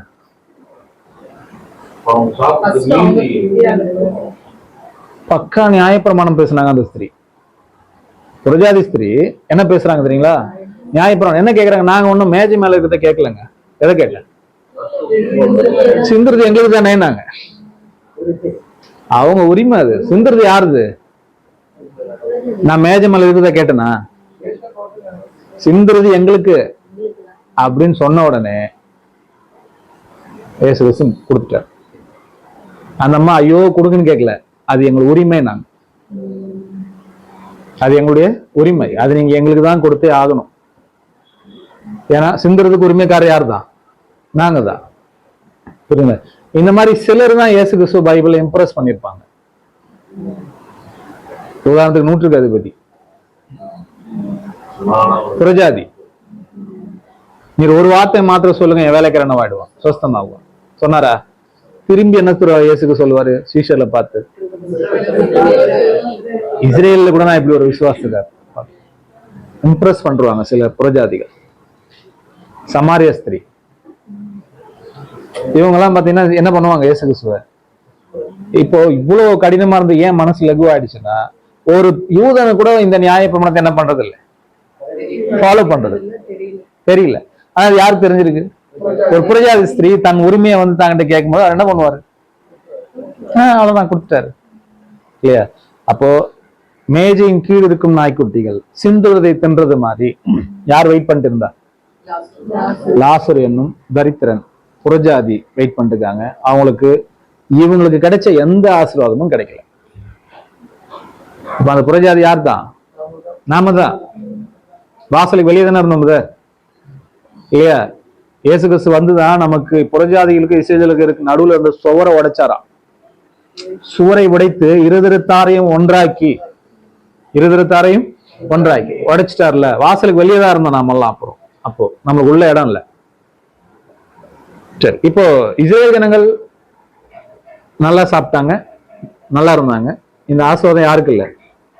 புரஜாதிகளுக்கு இல்லை. புரஜாதிகளுக்கு ஃபுல்லாவே பருக்கள் இருந்துச்சு. பருக்கள் எதை அடையாளப்படுத்தும்? ஒரு பருக்கள் வந்ததுன்னா உடம்பு முழுக்க பருக்கள் ஃபுல்லா இருந்துச்சு வச்சுங்களேன், உங்க சாயலையே அதுக்கு எடுத்துரும். கரெக்டா? நம்ம யாருடைய சாயல படைக்கப்பட்டோம்?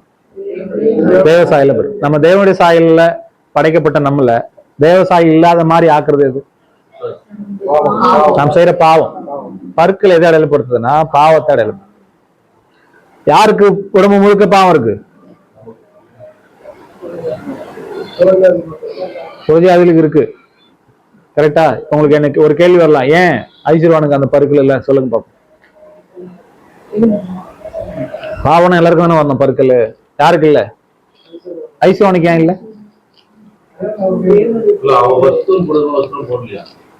என்னங்க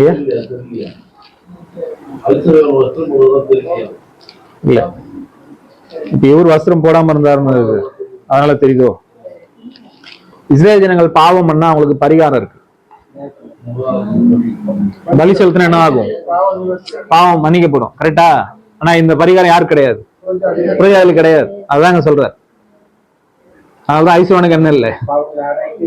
ஆமா, நாய்கள் வந்து என்ன பண்ணிட்டு நக்கிட்டு. நாய்கள்னு யார சொல்லலாம்?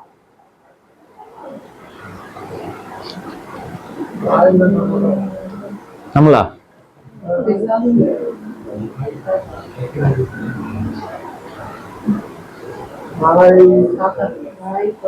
இல்ல, நாய்கள் மாதிரி சில கூட்டம் இருக்கு. நாய்கள் மாதிரி சில கூட்டம் இருக்கு. எப்படி வேணா எடுத்துக்கோங்க. பவுல் பழைய ஏற்பாட்டுல படிக்கலாம். ஏசாயா 56:10 படிங்க.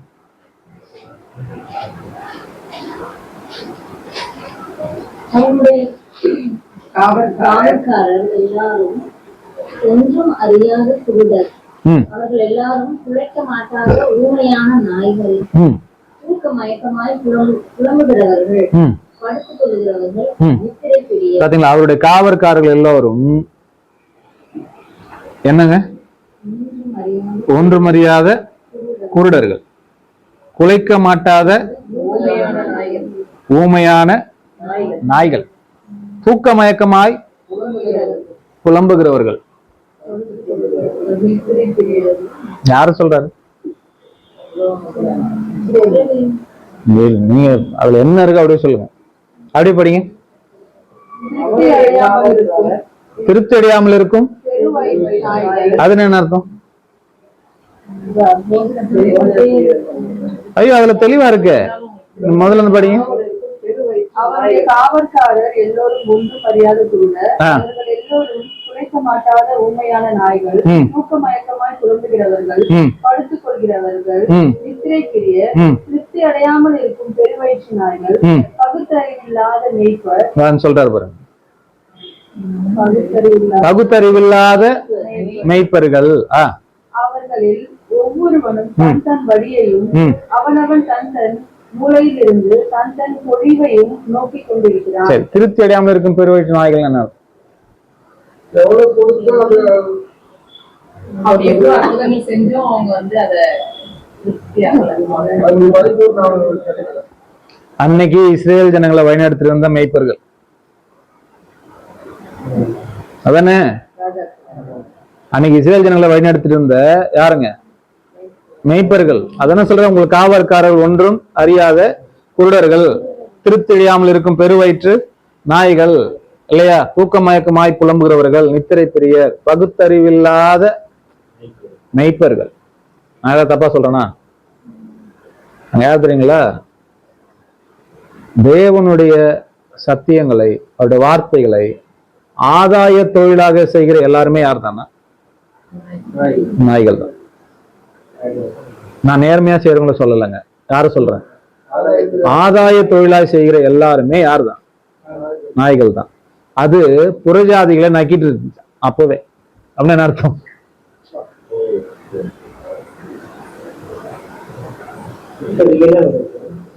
நடக்குதா?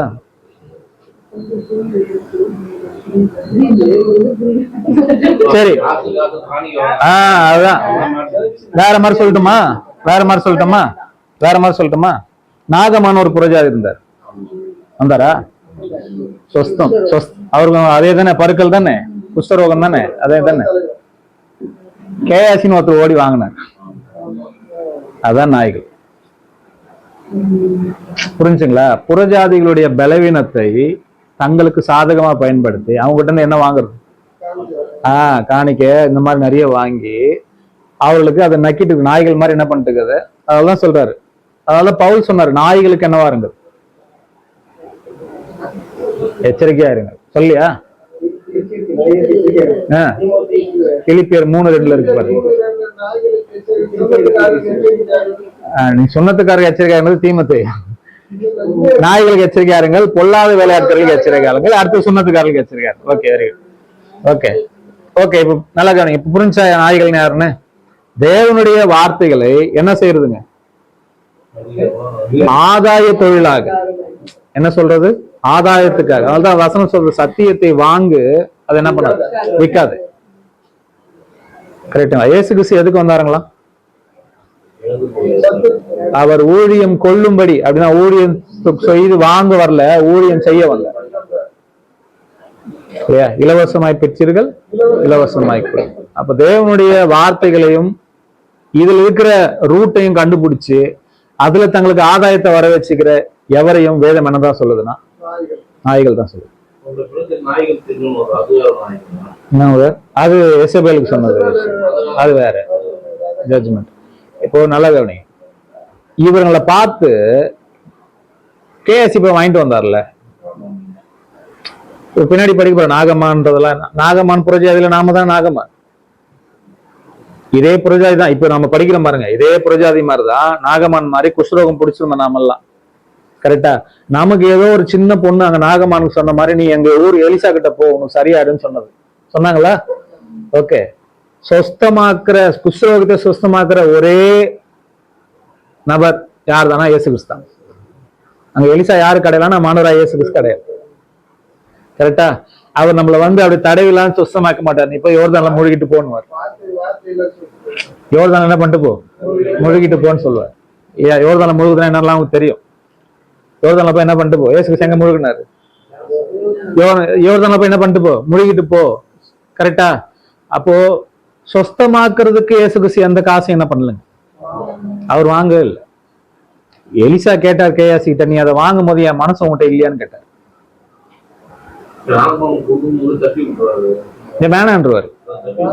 வேணான்றார் இல்லையா? தடுத்து கேஎஸ்சி, இந்த கேஎஸ்சி கிட்ட கேட்டது அதுதான். எலிசா, நீ இதை வாங்கும் போது என் மனசு உங்ககிட்ட இல்லையா? இப்படிதான் கடைசி காலத்துல இயேசு கிறிஸ்து கேட்பார். யார பார்த்து?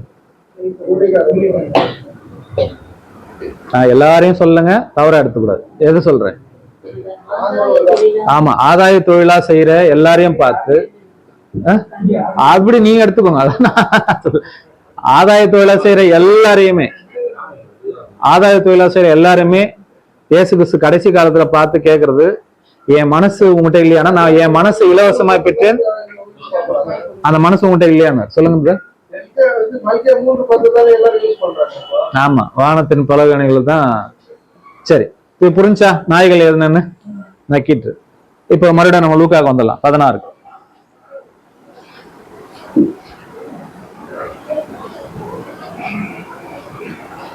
21 படிங்க. அவனுடைய மேஜையிலிருந்து விழுந்த துணிக்கைகளாலே தன் பசியை ஆற்ற ஆசையா இருந்தான். நாய்கள் வந்து அவன் பருக்களை நக்கிற்று. பின்பு அந்த தரித்திரன் மரித்து தேவதூதரால் ஆபிரகாமுடைய மடியிலே கொண்டு போய் விடப்பட்டான். ஐஸ்வர்யவானும் மரித்து அடக்கம் பண்ணப்பட்டான். பாதாளத்திலே அவன் வேதனைப்படுகிற போது. சரி, இப்ப எங்க 2 பேரும் என்ன பண்ணிட்டாங்க? மரிச்சிட்டாங்க. கரெக்டா? 2 பேரும் என்ன பண்ணியாச்சு? மரிச்சாச்சு. இப்ப 2 பேரும் மரிச்சிட்டாங்க அப்படின்னா இப்ப யாரெல்லாம் மரிச்சிட்டா? அப்படி லிட்டரலா நம்ம அப்படி எடுக்க முடியாதுல்ல, லிட்டரலா எடுக்க முடியாது. கரெக்டா? ஆக்சுவலா என்னன்னா 2 பேரும் மரிச்சிட்டாங்க அப்படின்னு என்ன அர்த்தம்னா, மரணம் என்பது நம்ம வாழ்க்கையில ஒரு முடிவு தானே. அப்படின்னு என்ன அர்த்தம்னா, இஸ்ரேல் ஜனங்கள் அது வரைக்கும் வாழ்ந்த வாழ்க்கைக்கு ஒரு முடிவு வந்துருச்சு. புறஜாதி ஜனங்கள் அதுவரையும் வாழ்ந்த வாழ்க்கைக்கு என்ன வந்துருச்சுன்னா ஒரு முடிவு வந்துருச்சு. அப்படின்னா அதான் தான் நீ நல்லா இருந்த, இப்ப என்ன ஆயிட்ட? அப் அண்ட் டவுன் ஆயிடுச்சு இல்ல? அப்படின்னா இவர்கள் தேவனுடைய கிருபையை இழந்துட்டாங்க, மறிச்சிட்டாங்க. அதுவரையும் வாழ்ந்த வாழ்க்கைக்கு என்ன வந்துருச்சு? அவங்களுக்கு முடிவு வந்துருச்சு. கரெக்டா? இவங்க தேவனுடைய கிருபையை வாங்கிட்டாங்க, ஏற்கனவே வாழ்ந்த வாழ்க்கையை அவங்க மறிச்சிட்டாங்க. புரியுதுங்களா? அப்ப 2 பேரும் மறிச்சிட்டாங்கன்னா 2 பேர் லைஃப்ல என்ன வந்துருச்சு? ஒரு மாற்றம் வந்துடுச்சு. மாற்றம் வந்து தரித்திரன் எங்க கொண்டு போய் விடப்பட்டார்? ஆபிரகாமுடைய மடியில கொண்டு போய் விடப்பட்டார். இப்ப நீங்க தான் சொல்லணும், தரித்திரன் யாரு? புறஜாதி. போய் ஆபிரகாமுடைய மடியில உட்கார்ந்தாரு என்ன அர்த்தம்? அவ்வளவுதான். ஆபிரகாமுடைய ஆசீர்வாதத்துக்கு நம்ம சொந்தக்காரர் ஆயிட்டோம். அவ்வளவுதான். என்ன ஆசீர்வாதம்? வானத்து நட்சத்திரம் கிடைக்கும், உன் சந்ததி நான் என்ன பண்ணுவேன்? இப்ப மடிமலை யார் உட்காருவாங்க? ஒரு பிள்ளைதான் உட்காரு. யோவான் 1:18 என்ன சொல்லுது? தேவனை ஒருவனும் ஒரு காலம் கண்டதில்லை, அவருடைய மடியில் இருக்கிற ஒரே பேரான குமாரனை அவர் என்ன பண்ணார்? வெளிப்படுத்தினார். கரெக்டா? இப்ப ஆபிரகாமுடைய ஆசீர்வாதத்துக்கு புறஜாதி ஜனங்கள் போயிட்டாங்களா இல்லையா? அது என்ன வசனம் இருக்கா?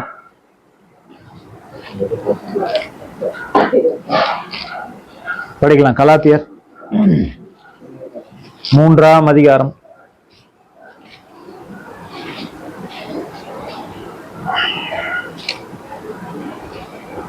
14ஆம் வசனம். பாத்தீங்களா? ஆபிரகாமுக்கு உண்டான ஆசீர்வாதம் பாத்தீங்களா? யாருக்கு வந்துருச்சு? புறஜாதிகளுக்கு வந்துருச்சு. சரி, ஆக்சுவலா அந்த மடியில யார உட்காந்துருக்கணும்? கான்செப்ட் பேஸ் பண்ணி சொல்லுங்க. ஐஸ்வர்யம் தான் உட்காந்துருக்கணும். ஆக்சுவலா அந்த மடியில யார் தான் உட்காந்துருக்கணும்? ஐஸ்வர்யம் தான் உட்காந்துருக்கணும். கரெக்டா? ஐஸ்வர்யம் எங்க போயிட்டாரு? இப்போ பாதாளத்துக்கு போயிட்டார்ல. பாதாளத்துக்கு போயிட்டாரா என்ன அர்த்தம்? சரி, பாதாளம் எங்க இருக்கு? சரி, பாதாளம் என்ன அர்த்தம் அது சொல்லுங்க.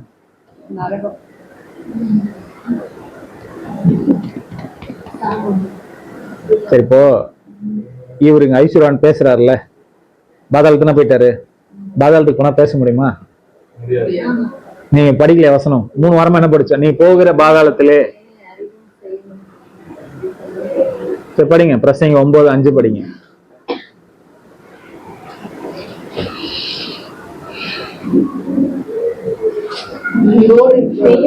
தாங்கள் மறிப்பதை அறிவார்களே, மறித்தவர்கள் ஒன்றும் அறியார்கள்.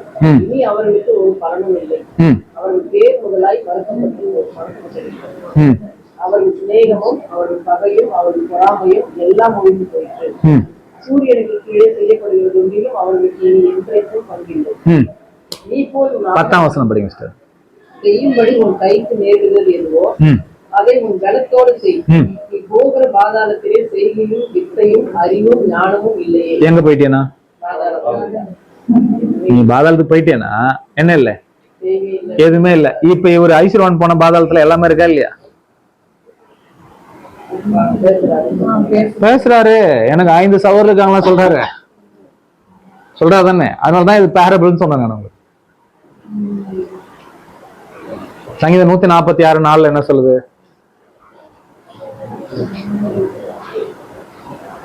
உன்னுடைய ஆவி பெருகும்.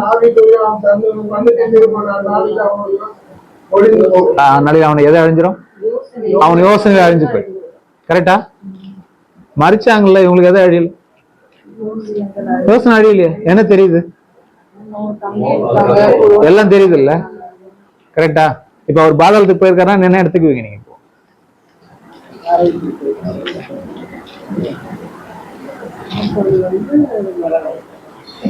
யோபு 14:21.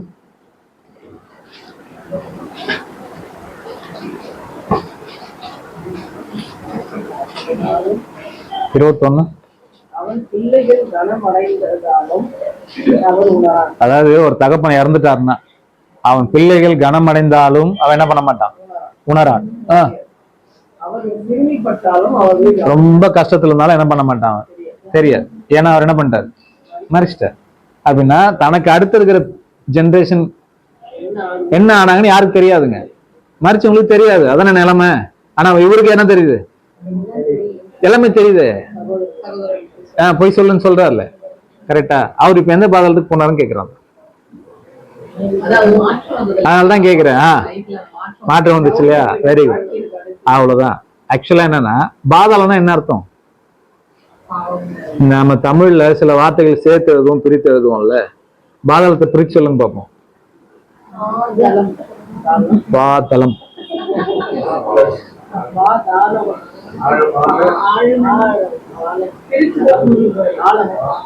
என்ன ஆழம்? பாதம் பிளஸ் ஆழம். உங்கள் பாதத்துக்கு கீழே இருக்கிற ஆழம் அதான் பாதாளம். நீங்க எடுத்து படிங்க இங்கிலீஷ் வழியில. கிரேவ்னு இருக்கும். அடுத்தது அதான் படிக்க போறோம். நீங்க கவலைப்படாதீங்க. நரகம்னா என்ன, என்ன வார்த்தை, பாதாளத்துக்கு என்ன வார்த்தை எல்லாம் பார்க்க போறோம்.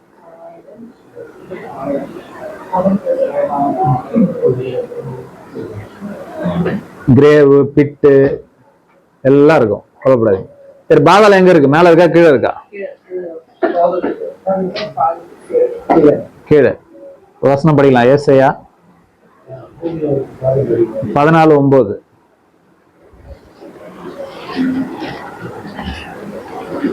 கீழே இருக்கிற பாதாளம் எங்க இருக்கு? கீழே இருக்கிற பாதாளம் எங்கதான் இருக்கு? கீழே தான் இருக்கு. சரி, என்னாகமும் 16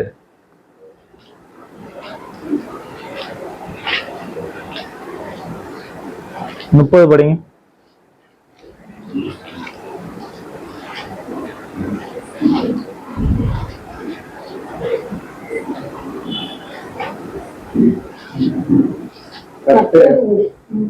ஒரு புதிய காரியத்தை நேரிடச் செய்தால் பூமி தன் வாயை திறந்து இவர்கள் உயிரோட பாதாளத்தில் இறங்கத்தக்கதா? எங்க இறங்கிட்டாங்க? பூமி தன் வாயை திறந்துடுச்சு. உயிரோட எங்க இறங்கிட்டாங்க? வீரங்கி போட்டது. பாதாளம் எங்க இருக்கு? அப்போ பூமி கீழே தானே. அதானே இதுல சொல்றாரு 33 வசனம். அவர்கள் எல்லாவற்றோடும் உயிரோட பாதாளத்தில் இறங்கினார்கள். பூமி அவர்களை மூடிக்கொண்டது. கரெக்டா? பூமி அவர்களை மூடிக்கொண்டது. இப்ப பாதாளம் எங்க இருக்கு? கீழே. ஆக்சுவலா என்ன அர்த்தம்னா தரித்திரன் ரொம்ப மேல போயிட்டாருங்க. என்ன ஆசீர்வாதத்துக்கு? ஆபிரகாமுடைய ஆசீர்வாதத்துக்கு போயிட்டாரு. யூதர்கள் எங்க போயிட்டாங்க? ரொம்ப கீழே போயிட்டாங்க, பாதாளத்துக்கு. புரிஞ்சுங்களா? ஆசீர்வாதத்தை இழந்து என்ன பண்ணிட்டாங்க? கீழே போயிட்டாங்க.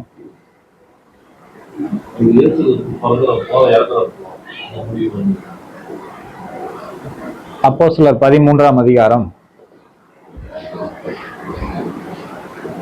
46 படி.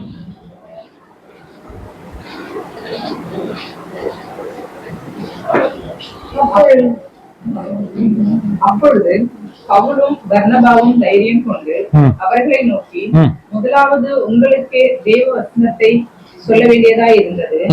நீங்களோ அதை தள்ளி உங்களை நித்திய ஜீவனுக்கு அபாத்திரராக தீர்த்துக் கொள்ளுகிறபடியினால் இதோ நாங்கள் புறஜாதியாரிடத்தில் போகிறோம். எங்க போறோம்?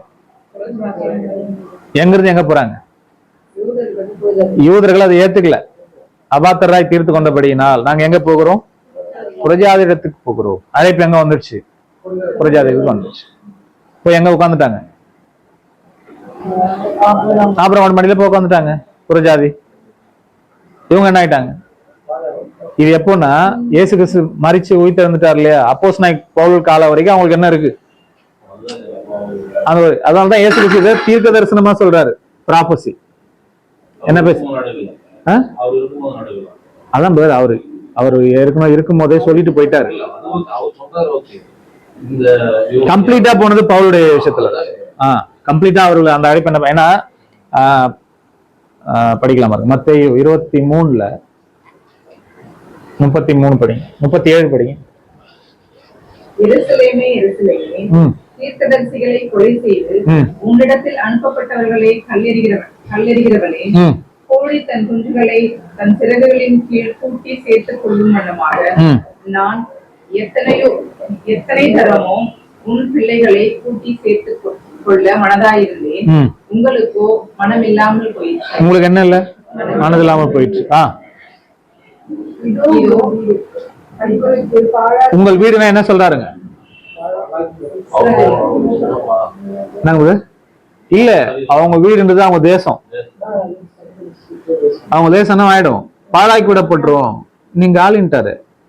அதனாலதான் அவர் மரிக்கும் போது அந்த ரத்தப்பழி எங்கள் மீது எங்கள் பிள்ளைகள் மீது வரட்டும் சொல்லிட்டாங்க. சொன்னாங்களா? புரியுதுங்களா? இன்னொரு பேரபிள்ல சொல்லுவாரு, திராட்சை தோட்டத்துக்கு நட்டிட்டு கனிக்காலம் சமீபம் ஆகும்போது ஒவ்வொருத்தரும் அனுப்பி விடுறாரா? கடைசி யார அனுப்புறாரு? குமார அனுப்புறாரா? அவரு என்ன பண்ணிட்டாங்க? வந்து என்ன பண்றாரு? துரத்திட்டு திராட்சை தோட்டத்துக்கு வேற ஒருத்தர் கொடுத்துட்டாரு. புறஜாதிகளுக்கு போயிடுச்சு.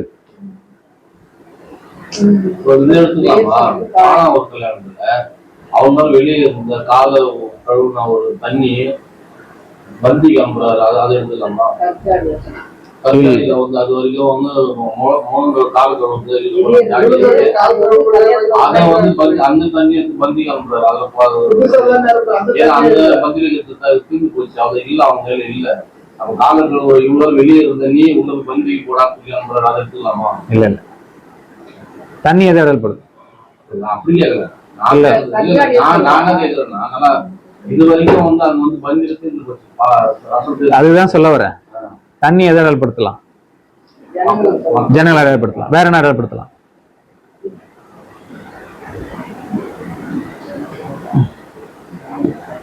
தேவனுடைய வார்த்தை கூட எடுத்துக்கலாம். நான் உங்களுக்கு ஜீவ தண்ணி தரேன்னு சொல்றாருல. ஆக்சுவலா அதுதான் நீங்க கொஞ்சம் பகுத்து போகணும். ஏற்கனவே இருந்த தண்ணி அவ்வளவு டேஸ்ட் இல்ல. டேஸ்ட் இல்ல தானே? தீர்ந்து போச்சு, டேஸ்ட் இல்ல. ரெண்டாவது கொடுத்த தண்ணி டேஸ்டா இருந்தது இல்ல. ஏற்கனவே அவங்க குடிச்ச தண்ணி டேஸ்டே இல்ல. அப்படி என்ன தண்ணி குடிச்சாங்க?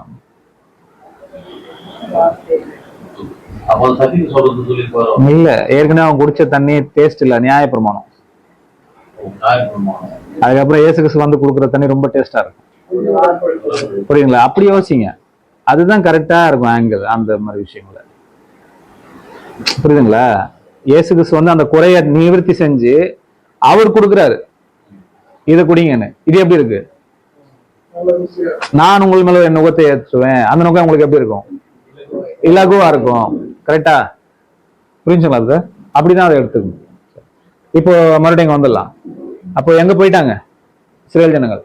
பாதாளத்துக்கு. அப்படின்னா ரொம்ப கீழான நிலைமைக்கு, ஆசீர்வாதத்தை இழந்து ரொம்ப கீழான. இது இயேசு கிறிஸ்து உங்கள் வீடு உங்களுக்கு பாழாக்கி விடப்படும் சொன்னார் இல்லையா? சொன்னார். 33 சொல்றாரு. கிபி 33 சொல்றாரு. இது கிபி 70 என்ன ஆச்சு தெரியுங்களா? ரோம பேரரசன் தீத்துராயன் வந்து என்ன பண்ணிட்டாரு தெரியுங்களா?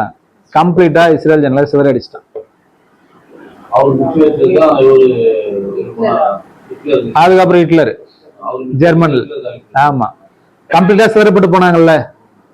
கிபி 70 கம்ப்ளீட்டா என்ன பண்ணாங்க? இஸ்ரேல் ஜனங்கள் சிதறப்பட்டு போனாங்க, சிதறப்பட்டு போயாச்சு. அப்படி மெஜாரிட்டியா அவங்களை கொன்னதுதான் யாருன்னா ஹிட்லர். அது சொன்னாரு, நான் 90% கொண்டுட்டேன், மீதி 10 தான் என்ன பண்ணிருக்கேன், வச்சிருக்கேன். ஏன்னா நான் கம்ப்ளீட்டா நானே அழிச்சிட்டேன்னு சொல்லக்கூடாது. அதனால 10 பேர் என்ன 10% கம்மியா விட்டு அவர் எல்லா நாட்டுக்கும் நிருபண லெட்டரே எழுதினாராம். உங்க ஊர்ல இருக்கிற யூதரெல்லாம் என்கிட்ட அனுப்பி வைங்க எல்லாருமே. கம்ப்ளீட் யூதர்கள். அதுக்கு ஒரு தனி சரித்திரம் இருக்கு, நான் உங்களுக்கு பின்னாடி சொல்றேன். ஏன் ஹிட்லர் அவ்வளவு கோவம் யூதர்கள். 60 லட்சம் யூதர்களை 60 லட்சம் யூதர்களை 1-2 இல்ல 60 லட்சம் யூதர்களை ஒரே இடத்துல ஒரு கேஸ் சேம்பர்ல வச்சு கால் பண்ணிட்டார். அன்னைக்குதான் இஸ்ரேல் ஜனங்கள் தங்களுக்குன்னு ஒரு சொந்த தேசம் இல்லையேன்னு கதறினாங்க. சொந்த தேசம் இல்லையே, என்னல்ல சொந்த தேசம் இல்லையே அப்படின்னு கதறாங்க. அந்த கதறல் தான் இங்க இருக்குது. இஸ்ரேல் ஜனங்கள் இங்க இருந்து சிதறப்பட்டு போனா என்ன நிலைமைக்கு போவாங்கன்றது இருக்கு இல்லையா? கரெக்டா? இப்ப ஐஸ்வர்வான் யாரு? அப்ப ஐஸ்வர்வான்னா ஐஸ்வர்வான் இல்ல, இஸ்ரேல் ஜனங்கள். தரித்திரன் யாரு? தரித்திரம்னா தரித்திரன் இல்ல, புரோஜாதி. பருக்கள்னா என்னது? பருக்கள்னா பாவம், பருக்கள் இல்ல. நாய்கள்னா ஆதாய தொழிலா செய்யற மைப்பர்கள். கரெக்டா? அவங்க பாவம் நிறைஞ்சவங்களை மட்டும் தான் அவங்க புறஜாதிகளுக்கு பேசிக்காவே அப்படிதான் இருக்குது. அவங்க நிலைமை அது. கரெக்டா? ஓ நல்லா கவனம். எந்த பாயிண்ட்டுக்கு வரேன் அப்படின்னா, ஐஸ்வர்வானா ஐஸ்வர்வான் இல்ல, தரித்திரனா தரித்திரம் இல்ல, பருக்கள்னா பருக்கள் இல்ல. ஆனா அங்க நெருப்பு எரிஞ்சிருந்தா மட்டும் என்ன பண்றது? நெருப்புன்னு எடுத்துக்கு. நெருப்பு எரிஞ்சிட்டு இருக்குன்னா என்ன அர்த்தம்? ஐஸ்வர்வானை சுத்தி என்ன எரிஞ்சிட்டு இருக்கு? நெருப்பு எரிஞ்சிட்டு இருக்கு. அப்படின்னா என்ன அர்த்தம்? ஐஸ்வர்வான் யாரு? இஸ்ரேல் ஜனங்கள். சுத்தி நெருப்பு எரிஞ்சிருக்குன்னா என்ன அர்த்தம்?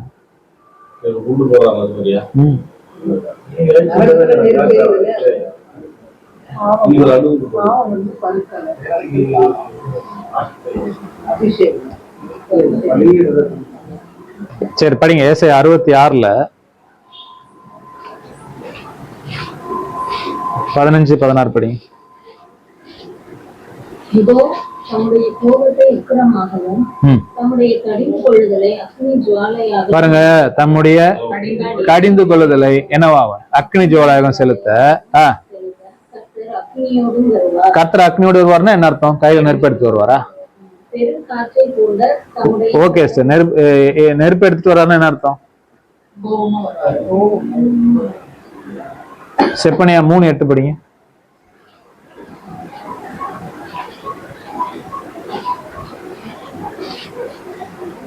ஆகையால் நான் கொள்ளையாட எழும்பும் நாள் மட்டும் எனக்கு காத்திருங்கள் என்று கர்த்தர் சொல்லுகிறார்.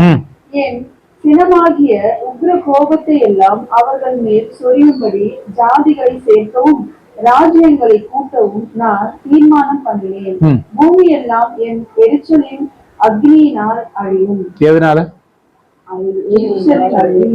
ஆக்சுவலா ஐஸ்வர்வானை சுத்தி நெருப்பு எரிஞ்சிருக்குன்னா என்ன அர்த்தம்னா தேவனுடைய கோபம் இருக்குன்னு அர்த்தம். அதானே உங்கள் வீடு உங்களுக்கு பாழாக்கி விடப்படும். கரெக்டா? சரி. ஒரு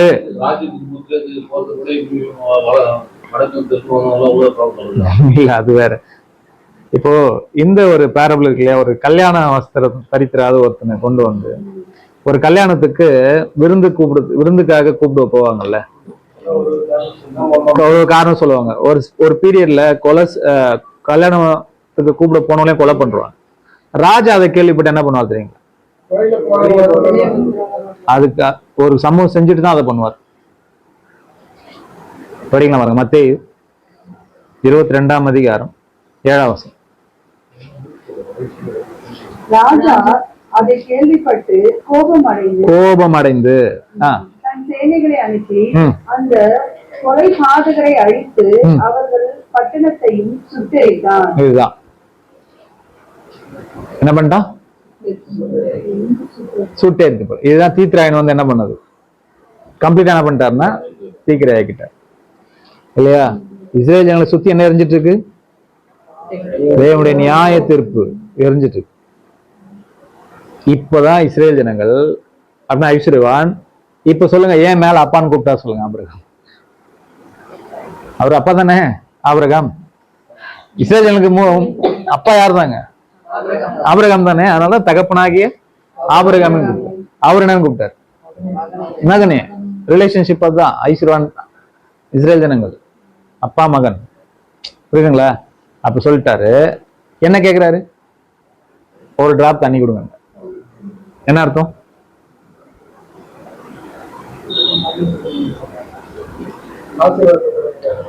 எல்லா ஆசீர்வாதம் யாருக்கு போயிடுச்சு? பிரஜாவுக்கு போயிடுச்சு. கொஞ்சம் கூட இல்லையா எங்களுக்கு? எவ்வளவு கொடுங்க? கொஞ்சம் கொடுத்தீங்கன்னா நாங்க எதுல இருந்து ரிலீஃப் ஆயிடுவோம்? இந்த வேதனையில இருந்து நாங்க என்ன பண்ணிடுவோம்? ரிலீஃப் ஆயிடுவோம்ல. கேட்டாங்களா? எரேமியால சொல்றாங்க 2:13 படிங்க.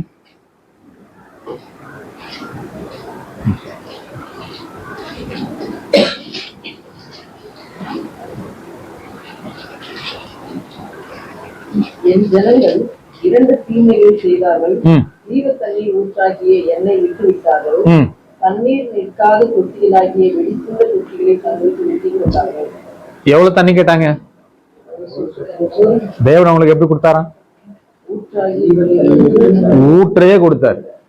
ஆனா எதுல வாங்கிட்டாங்க? அதை வெடிப்புள்ள தொட்டில வாங்கிட்டாங்க. தண்ணி வடிஞ்சு எங்க போயிடுச்சு? கீழே யாருக்கா? எல்லாமே அங்க போயிடுச்சு. இப்ப என்ன கேக்குறாங்க? ஒரு சொட்டு டிராப். என்ன சொல்றாரு ஆபிரகாம்? சான்ஸ் இல்ல, வாய்ப்பு. ஏன்? கேப் வந்துடுச்சு. யார் யாருக்கு? இஸ்ரேலியர்களுக்கும் புரஜாதிகளுக்கும் என்ன வந்துருச்சு? கேப். என்ன கேப்? இடையில இயேசு கிறிஸ்து வந்துட்டாருங்க. யார் வந்துட்டா? இயேசு கிறிஸ்து வந்துட்டாரு. இஸ்ரேல் ஜனங்கள் இனி இவர் இல்லாம எங்க போகவே முடியாது. ஆபிரகாமுடைய ஆசீர்வாதத்துக்கு போகவே முடியாதுங்க. போக முடியுமா? முடியாது. இப்போ உண்மையாவே ஒரு யூதன் ஆபிரகாம் சந்தையில் தான் பிறந்திருக்காரு. அவர் ஆபிரகாமுடைய சந்தையில பிறந்துட்டதுனால அவர் வானத்து நட்சத்திரம் ஆயிடுவாரா? முடியாது.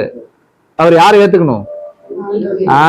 நீங்கள் ஆபிரகாமுடைய சந்ததி யார ஆகணும்னா நீங்க இயேசு கிறிஸ்துவை ஏத்துக்கணும். அதனால நமக்கு பிரமாணமே அதுதான் இல்லையா? நீங்கள் கிறிஸ்துவை ஏற்றுக்கொண்டால் நீங்கள் ஆபிரகாமின் சந்ததி. சாதாரணமா நீங்க ஆபிரகாமுடைய சந்ததியில பிறந்துட்டு என்னவாயிட முடியாது. அதனாலதான் பவுல் சொல்றாரு, யூதர்கள் எல்லாருமே யாரும் இல்லை, யூதன் கிடையாது. உள்ளத்தில் யூதனானவனே யூதன். நீ விருத்தி சேதனம் பண்ணிட்டேன்னா யூதன் ஆயிடுவியா? இல்ல, உங்க இருதயத்துல விருத்தி சேதனம் பண்ணணும். அப்பதான் நீ யாரு? யூதன். ஒரு கேப் வந்துடுச்சு இல்லையா? ஒரு டிராப் தண்ணி கூட கொடுக்க முடியாதா? கொடுக்க முடியாது. ஏன்னா வேதம் ரொம்ப தெளிவா சொல்லுது, நான் கூப்பிடும் போது அவர்கள் எப்படி கேளாமற் போனார்களோ அதே மாதிரி அவர்கள் கூப்பிடும் போது நான் என்ன பண்ண மாட்டேன்? கேட்க மாட்டேன். சோ எல்லா ஆசீர்வாதம் யாருக்கு போயாச்சு? புரஜாதிக்கு போயாச்சு. இப்பதான் அவர் என்ன கோரிக்கை வைக்கிறார் அப்படின்னா, இப்ப நீங்க தான் பதில் சொல்லணும். அப்படியானால் தகப்பனே, எங்களுக்கு எத்தனை சகோதரர்கள் உண்டு? 5 சகோதரர்கள். அவர்களும் வேதனை உள்ள இந்த இடத்துக்கு என்ன பண்ணக்கூடாது? வராதபடிக்கு லாசர் அனுப்பி என்ன பண்ணுங்க? போய் சொல்லு. நீங்க தான் சொல்லணும். யாரு தான் 5 சகோதரர்கள்?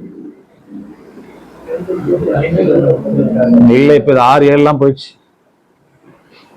அது பாட்டு.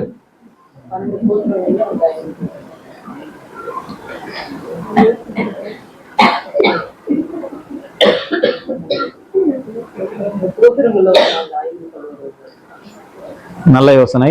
அது ஏன் 5? நிறைய இல்ல, 12.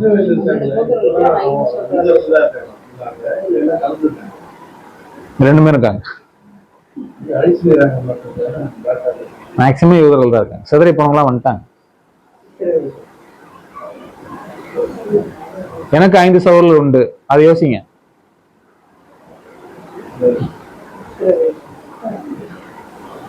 எனக்கு 5 சகோதரர்கள் அப்படின்னா அவங்க கூட பிறந்த சகோதரர்கள் 5 பேர் இருக்காங்க. அவர்களும் எங்க வரக்கூடாது. இது கஷ்டம் தான், ஆனா யோசிச்சீங்கன்னா சொல்லிடலாம்.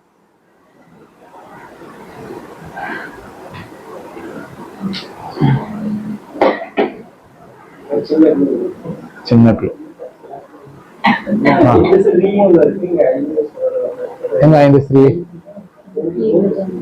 புத்தி உள்ள ஸ்திரியா?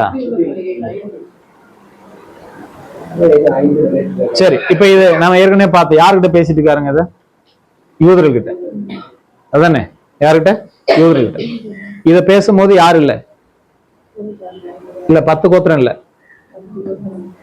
யாருக்கிட்ட மட்டும் தான் பேசுறாருங்க? 2 கோத்திரம் மட்டும் தான் பேசுறாரு. கரெக்டா? 2 கோத்திரம் யாராரு? யூதா, பென்யாமின் கோத்திரம். 2 கோத்திரம் தான் பேசுறாரு. சரியா? இப்ப 2 கோத்திரத்துக்கு தானே பேசிட்டு இருக்காரு. 2 கோத்திரத்தை அடையாளப்படுத்த 2 ஐஸ்வரனா இருக்காங்க. 2 கோத்திரத்துக்கு தான் பேசுறாரு. 2 கோத்திரத்தை அடையாளப்படுத்த 2 ஐஸ்வரனா இருக்காங்களா? இல்ல. ஒருத்தர் தான் யார் அடையாளப்படுத்துறாரு? ஒரு ஐஸ்வரம் தான் 2 கோத்திரத்தை என்ன பண்றாருங்க? அடையாளப்படுத்துறாருல்ல. இப்ப 5 சகோதரர்கள்னா அவ்வளவுதான், 10 பேர்.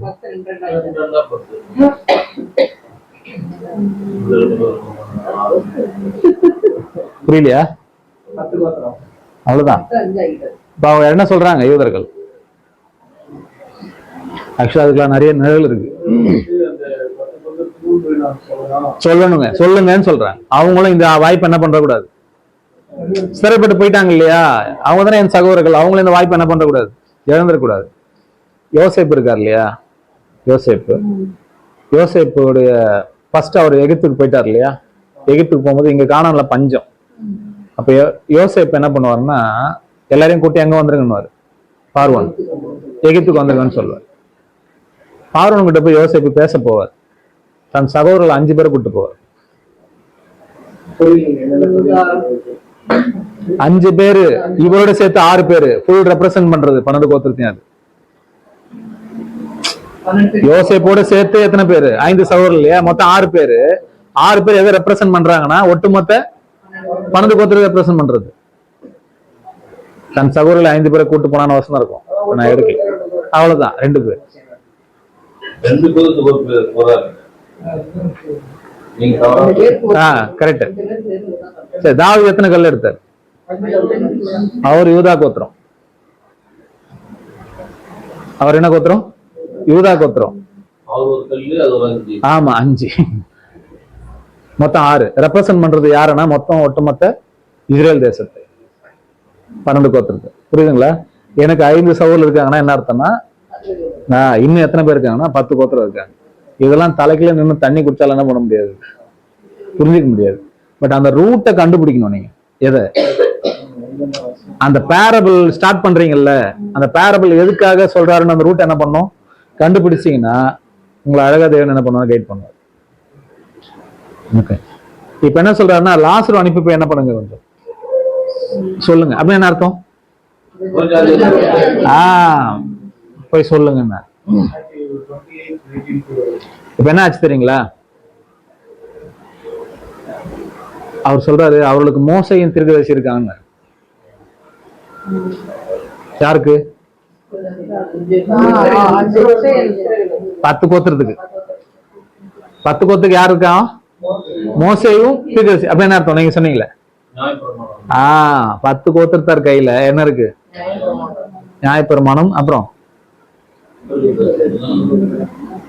அவர்களுக்கு மோசையும் தீர்க்கதரிசிகள் இருந்தாங்கன்னு தானே சொன்னார். அப்படின்னா என்ன அர்த்தம்? நமக்கு பழைய ஏற்பாடு இருக்குல்ல, முதல் 5 புத்தகம் யார் எழுதுனது? கடைசியில் இருக்குதெல்லாம் தீர்க்கதரிசிகள். மோசை தீர்க்கதரிசிகளுக்கான அர்த்தம் கம்ப்ளீட் பழைய ஏற்பாடு. கம்ப்ளீட்டான பழைய ஏற்பாடு. சரி, ஒருத்தர் பழைய ஏற்பாடு படிச்சா இயேசு கிறிஸ்துவை பத்தி தெரிஞ்சுக்கலாமா? முடியாது.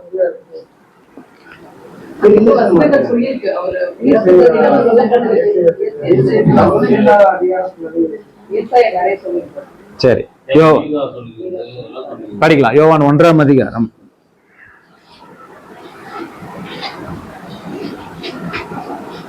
45 படிக்கும். பிலிப்பு நாத்தான்வேலை கண்டு, நியாயப்பிரமாணத்திலே மோசேயும் தீர்க்கதரிசிகளும் எழுதியிருக்கிறவரை கண்டோம். பாத்தீங்களா? அவர்களுக்கு மோசை தீர்க்கதரிசி இருக்கான்னு சொன்னார் இல்லையா? இங்க என்ன சொல்றாரு பிலிப்பு? நியாய பிரமாணத்திலே மோசேயும் தீர்க்கதரிசிகளும் எழுதியிருக்கிறவரை கண்டோம். இருக்கா?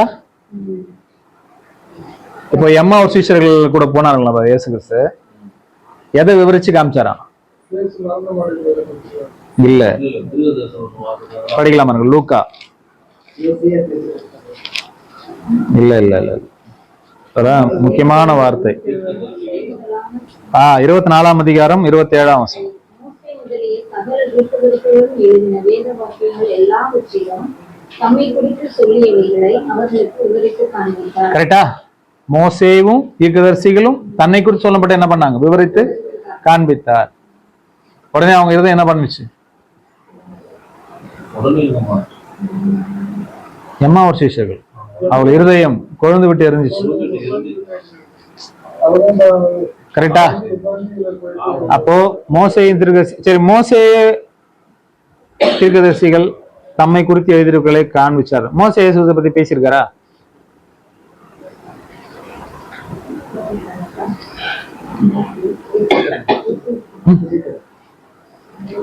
இயேசு கிறிஸ்து போய் கேட்கலாமா மோசே உங்களை பத்தி பேசியிருக்காரான்னு?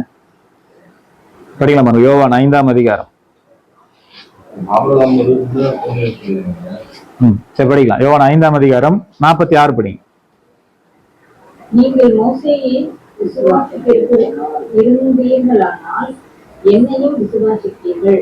அவன் என்னை குறித்து எழுதியிருக்கிறானே. சொல்லிட்டாரா? எங்க எழுதிருக்காரு? நீங்க தான் சொல்லணும். வேற எங்க எழுத முடியும்?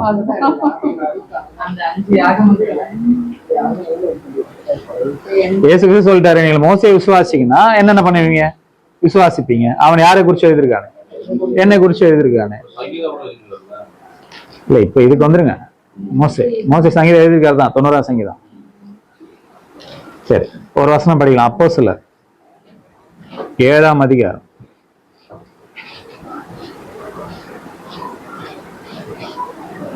மோசே அந்த தரிசனத்தை கண்டார்.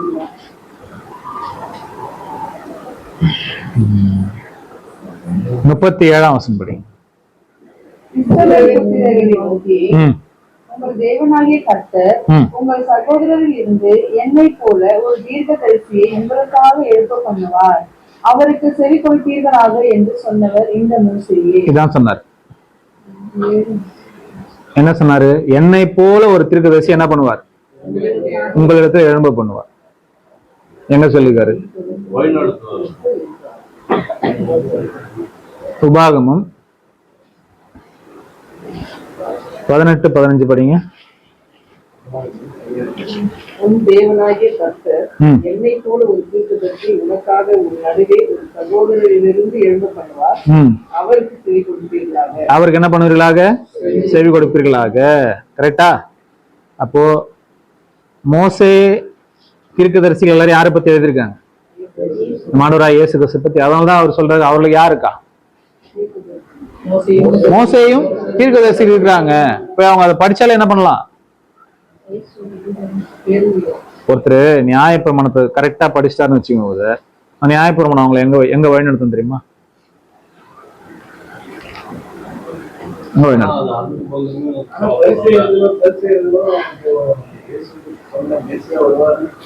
அதுதான் நான் சொல்றது. கரெக்டா படிச்சுட்டா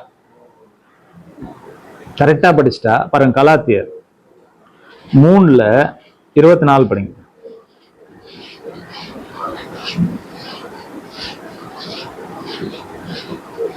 இவ்விதமாக நாம் விசுவாசத்தினாலே நீதிமான்களாக்கப்படுவதற்கு நியாயப்பிரமாணம் நம்மை கிறிஸ்துவினிடத்தில் வழி நடத்துகிற உபாத்தியாய் இருந்தது. எப்படி இருக்கா?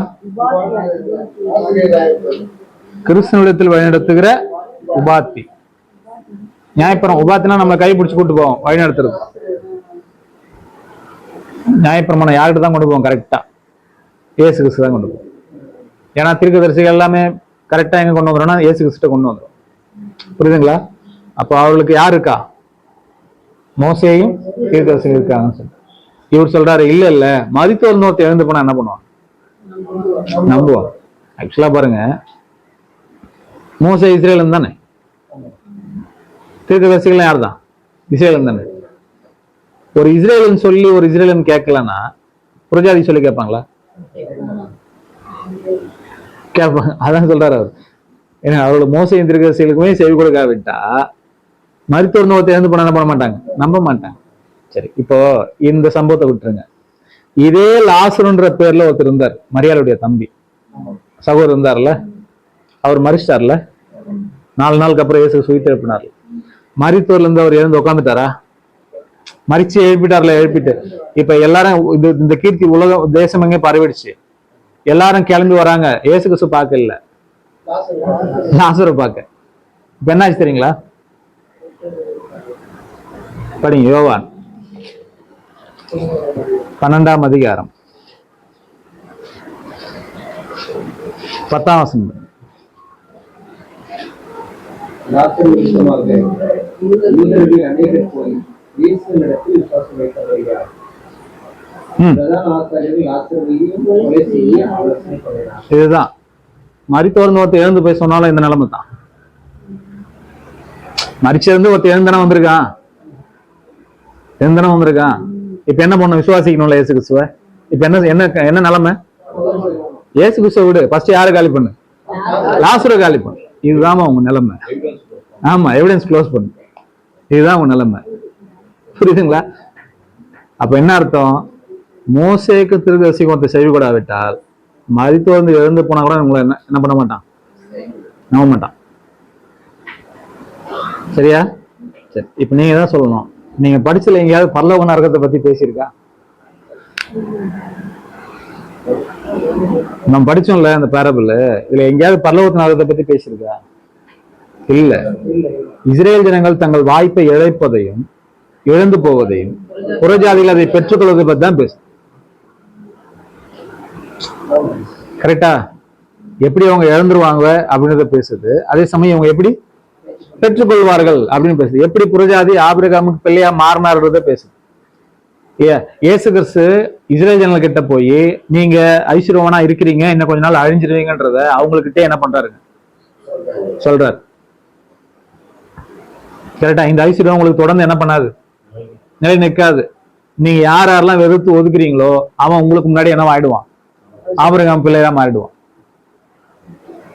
இல்லையா? நீங்க அதை பார்த்து உங்க ஆசீர்வாதம் உங்களை விட்டு போயிடுச்சுன்றத பார்த்து கதறிய என்ன பண்ணுவீங்க?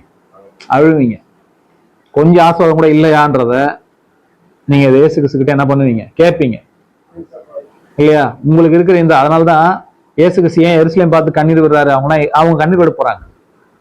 இந்த நாள் உனக்கு கிடைச்ச இந்த நாளிலாவது உனக்கு சமாதானத்தை குறைகளை நீ அது மரியாதை சொல்லுங்க. பச்சை மரத்துக்கு எந்த பாடுன்னா பட்டை மரத்துக்கு என்ன பாடு? இல்லையா? அவங்க பெரிய அழுக போறாங்க. கிபி 70 பெரிய அழிவு வரப்போகுது. அதுக்கு முன்னாடி என்ன பண்ணிடணும்? மனம் திரும்பி. கரெக்டா? ஏன்னா உங்க வாய்ப்பு உங்களை விட்டு என்ன பண்ண போகுது? போக போகுது. இதுதான் ரொம்ப தெளிவா ஒரே வாசம் மட்டும் படிச்சு முடிச்சிடலாம். ரோமர் 11ஆம் அதிகாரம்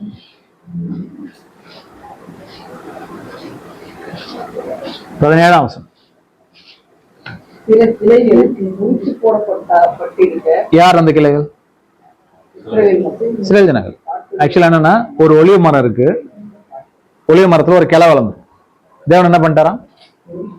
அந்த கிளையை உடைச்சிட்டு, மரத்தை உடைக்கல, கிளையை உடைச்சிட்டு காட்டு ஒலிவ மரம் இருக்கு, அதுல இருந்து ஒரு கிளையை உடைச்சு இதுல ஒட்ட வச்சிட்டாராம்.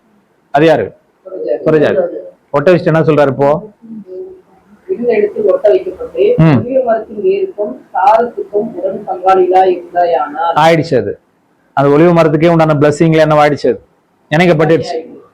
போய் மடியில உட்காந்துருச்சு. நீ அந்த கிளைகளுக்கு விரோதமாய் பெருமை பாராட்டாதே. பெருமை பாராட்டுவாயானால் நீ வேரை சுமக்காமல் வேர் உன்னை சுமக்கிறது என்று நினைத்துக் கொள். நான் ஒட்ட வைக்கப்படுவதற்கு அந்த கிளைகள் முறித்து போடப்பட்டது என்று சொல்லுகிறாயே. நல்லது. அவிசுவாசத்தினாலே அவைகள் முறிந்து போடப்பட்டன. யார் முறிந்து போடப்பட்டன? இஸ்ரேல் ஜனங்கள் முறிந்து போடப்பட்டன. நீ விசுவாசத்தினாலே நிற்கிறாய். மேட்டிமை சிந்தையா இராமல் பயந்திரு. சுபாவ கிளைகளை தேவன் தப்ப விடாதிருக்க உண்மையும் தப்ப விட மாட்டார் என்று எச்சரிக்கையாயிரு. என்ன அர்த்தம்? சுபாவ கிளைகளை தப்ப விடாது. அந்த மரத்துல ஒரிஜினலா வளர்ந்த கலையை தேவன் உடைச்சிட்டாராம். புறஜாதி என்னதான் பண்ணிருக்காரு? ஒட்டை தான் வச்சிருக்காரு. ரொம்ப ஆடாதன்றார். ரொம்ப என்ன பண்ணாத, ஆடாத. கிளையா சில கிளையை நான் உடைச்சிட்டேன், உன்னை என்ன பண்ணிருக்கேன், ஒட்டை தான் வச்சிருக்கேன். ஓகே, அதனால இந்த பிளெஸிங், இந்த ஒரு பேரபிள்ல தேவன் நமக்கு சொல்ற பெரிய ரகசியம் என்னன்னா, இது பரலோகத்தின் அறுபத்து குறிச்சுலாம் என்ன பண்ணல, பேசல இல்லையா? அதனாலதான் நீங்க படிச்சீங்களா, அந்த வசனம் மட்டும் எடுத்துருங்க. லூக்கா 16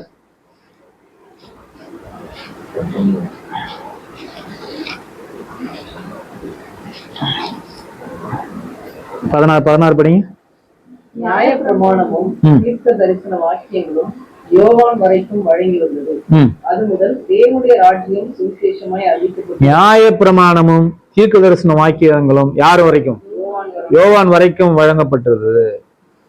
அதான் நம்ம போன வாரம் கூட யோவானை பத்தி படிச்சோம். அது 2 முடிஞ்சிருச்சு யோவானோட. புரியுதுங்களா? அப்போ இந்த ஐஸ்வர்யவான் லாசர் கூட இது வந்து என்ன கிடையாது, நடந்த சம்பவம் கிடையாது. அவங்க உடனே பல்லவ நரகம்லாம் போயிட்டா என்ன பண்ற வேண்டாம், நீங்க நினைச்சிக்க வேண்டாம். அது என்னதுங்க, அது ஒரு பேரபிள். இஸ்ரேல் ஜனங்கள் தங்கள் வாய்ப்பு என்ன பண்ணிட்டாங்க, இழந்துட்டாங்க. புறஜாதி என்ன பண்ணிட்டாங்க, பெற்றுக்கொண்டாங்கன்ற ரகசியத்தை தான் அது சொல்லுதே தவிர அவங்க எங்க போயிட்டாங்கன்னு சொல்லல. அப்படி போயிட்டாங்கன்னு சொல்லல. கரெக்டா? ஆத்மான்னு ஒண்ணு இப்பதான் கம்ப்ளீட் ஆகுது. என்ன புரியுது அப்படின்னா, அப்ப இதுவரைக்கும் மரித்தவர்கள் யாரும் எங்க போல, பரலோகமோ நரகமோ போகல அப்படின்னு சொல்ற. புரிஞ்சா? சரி. அப்படின்னா நரகம்னு ஒண்ணு சொல்றோம்ல, அது எங்க இருக்கு? அது கீழே இருக்குதா? அதான் கீழே இருக்குதா, மேல இருக்கா, இல்ல வீட்டுல இருக்கா? சில பேர் சொல்லுவாங்க கிளாஸ்ல, எனக்கு வீடு தான் நரகம்னுவாங்க.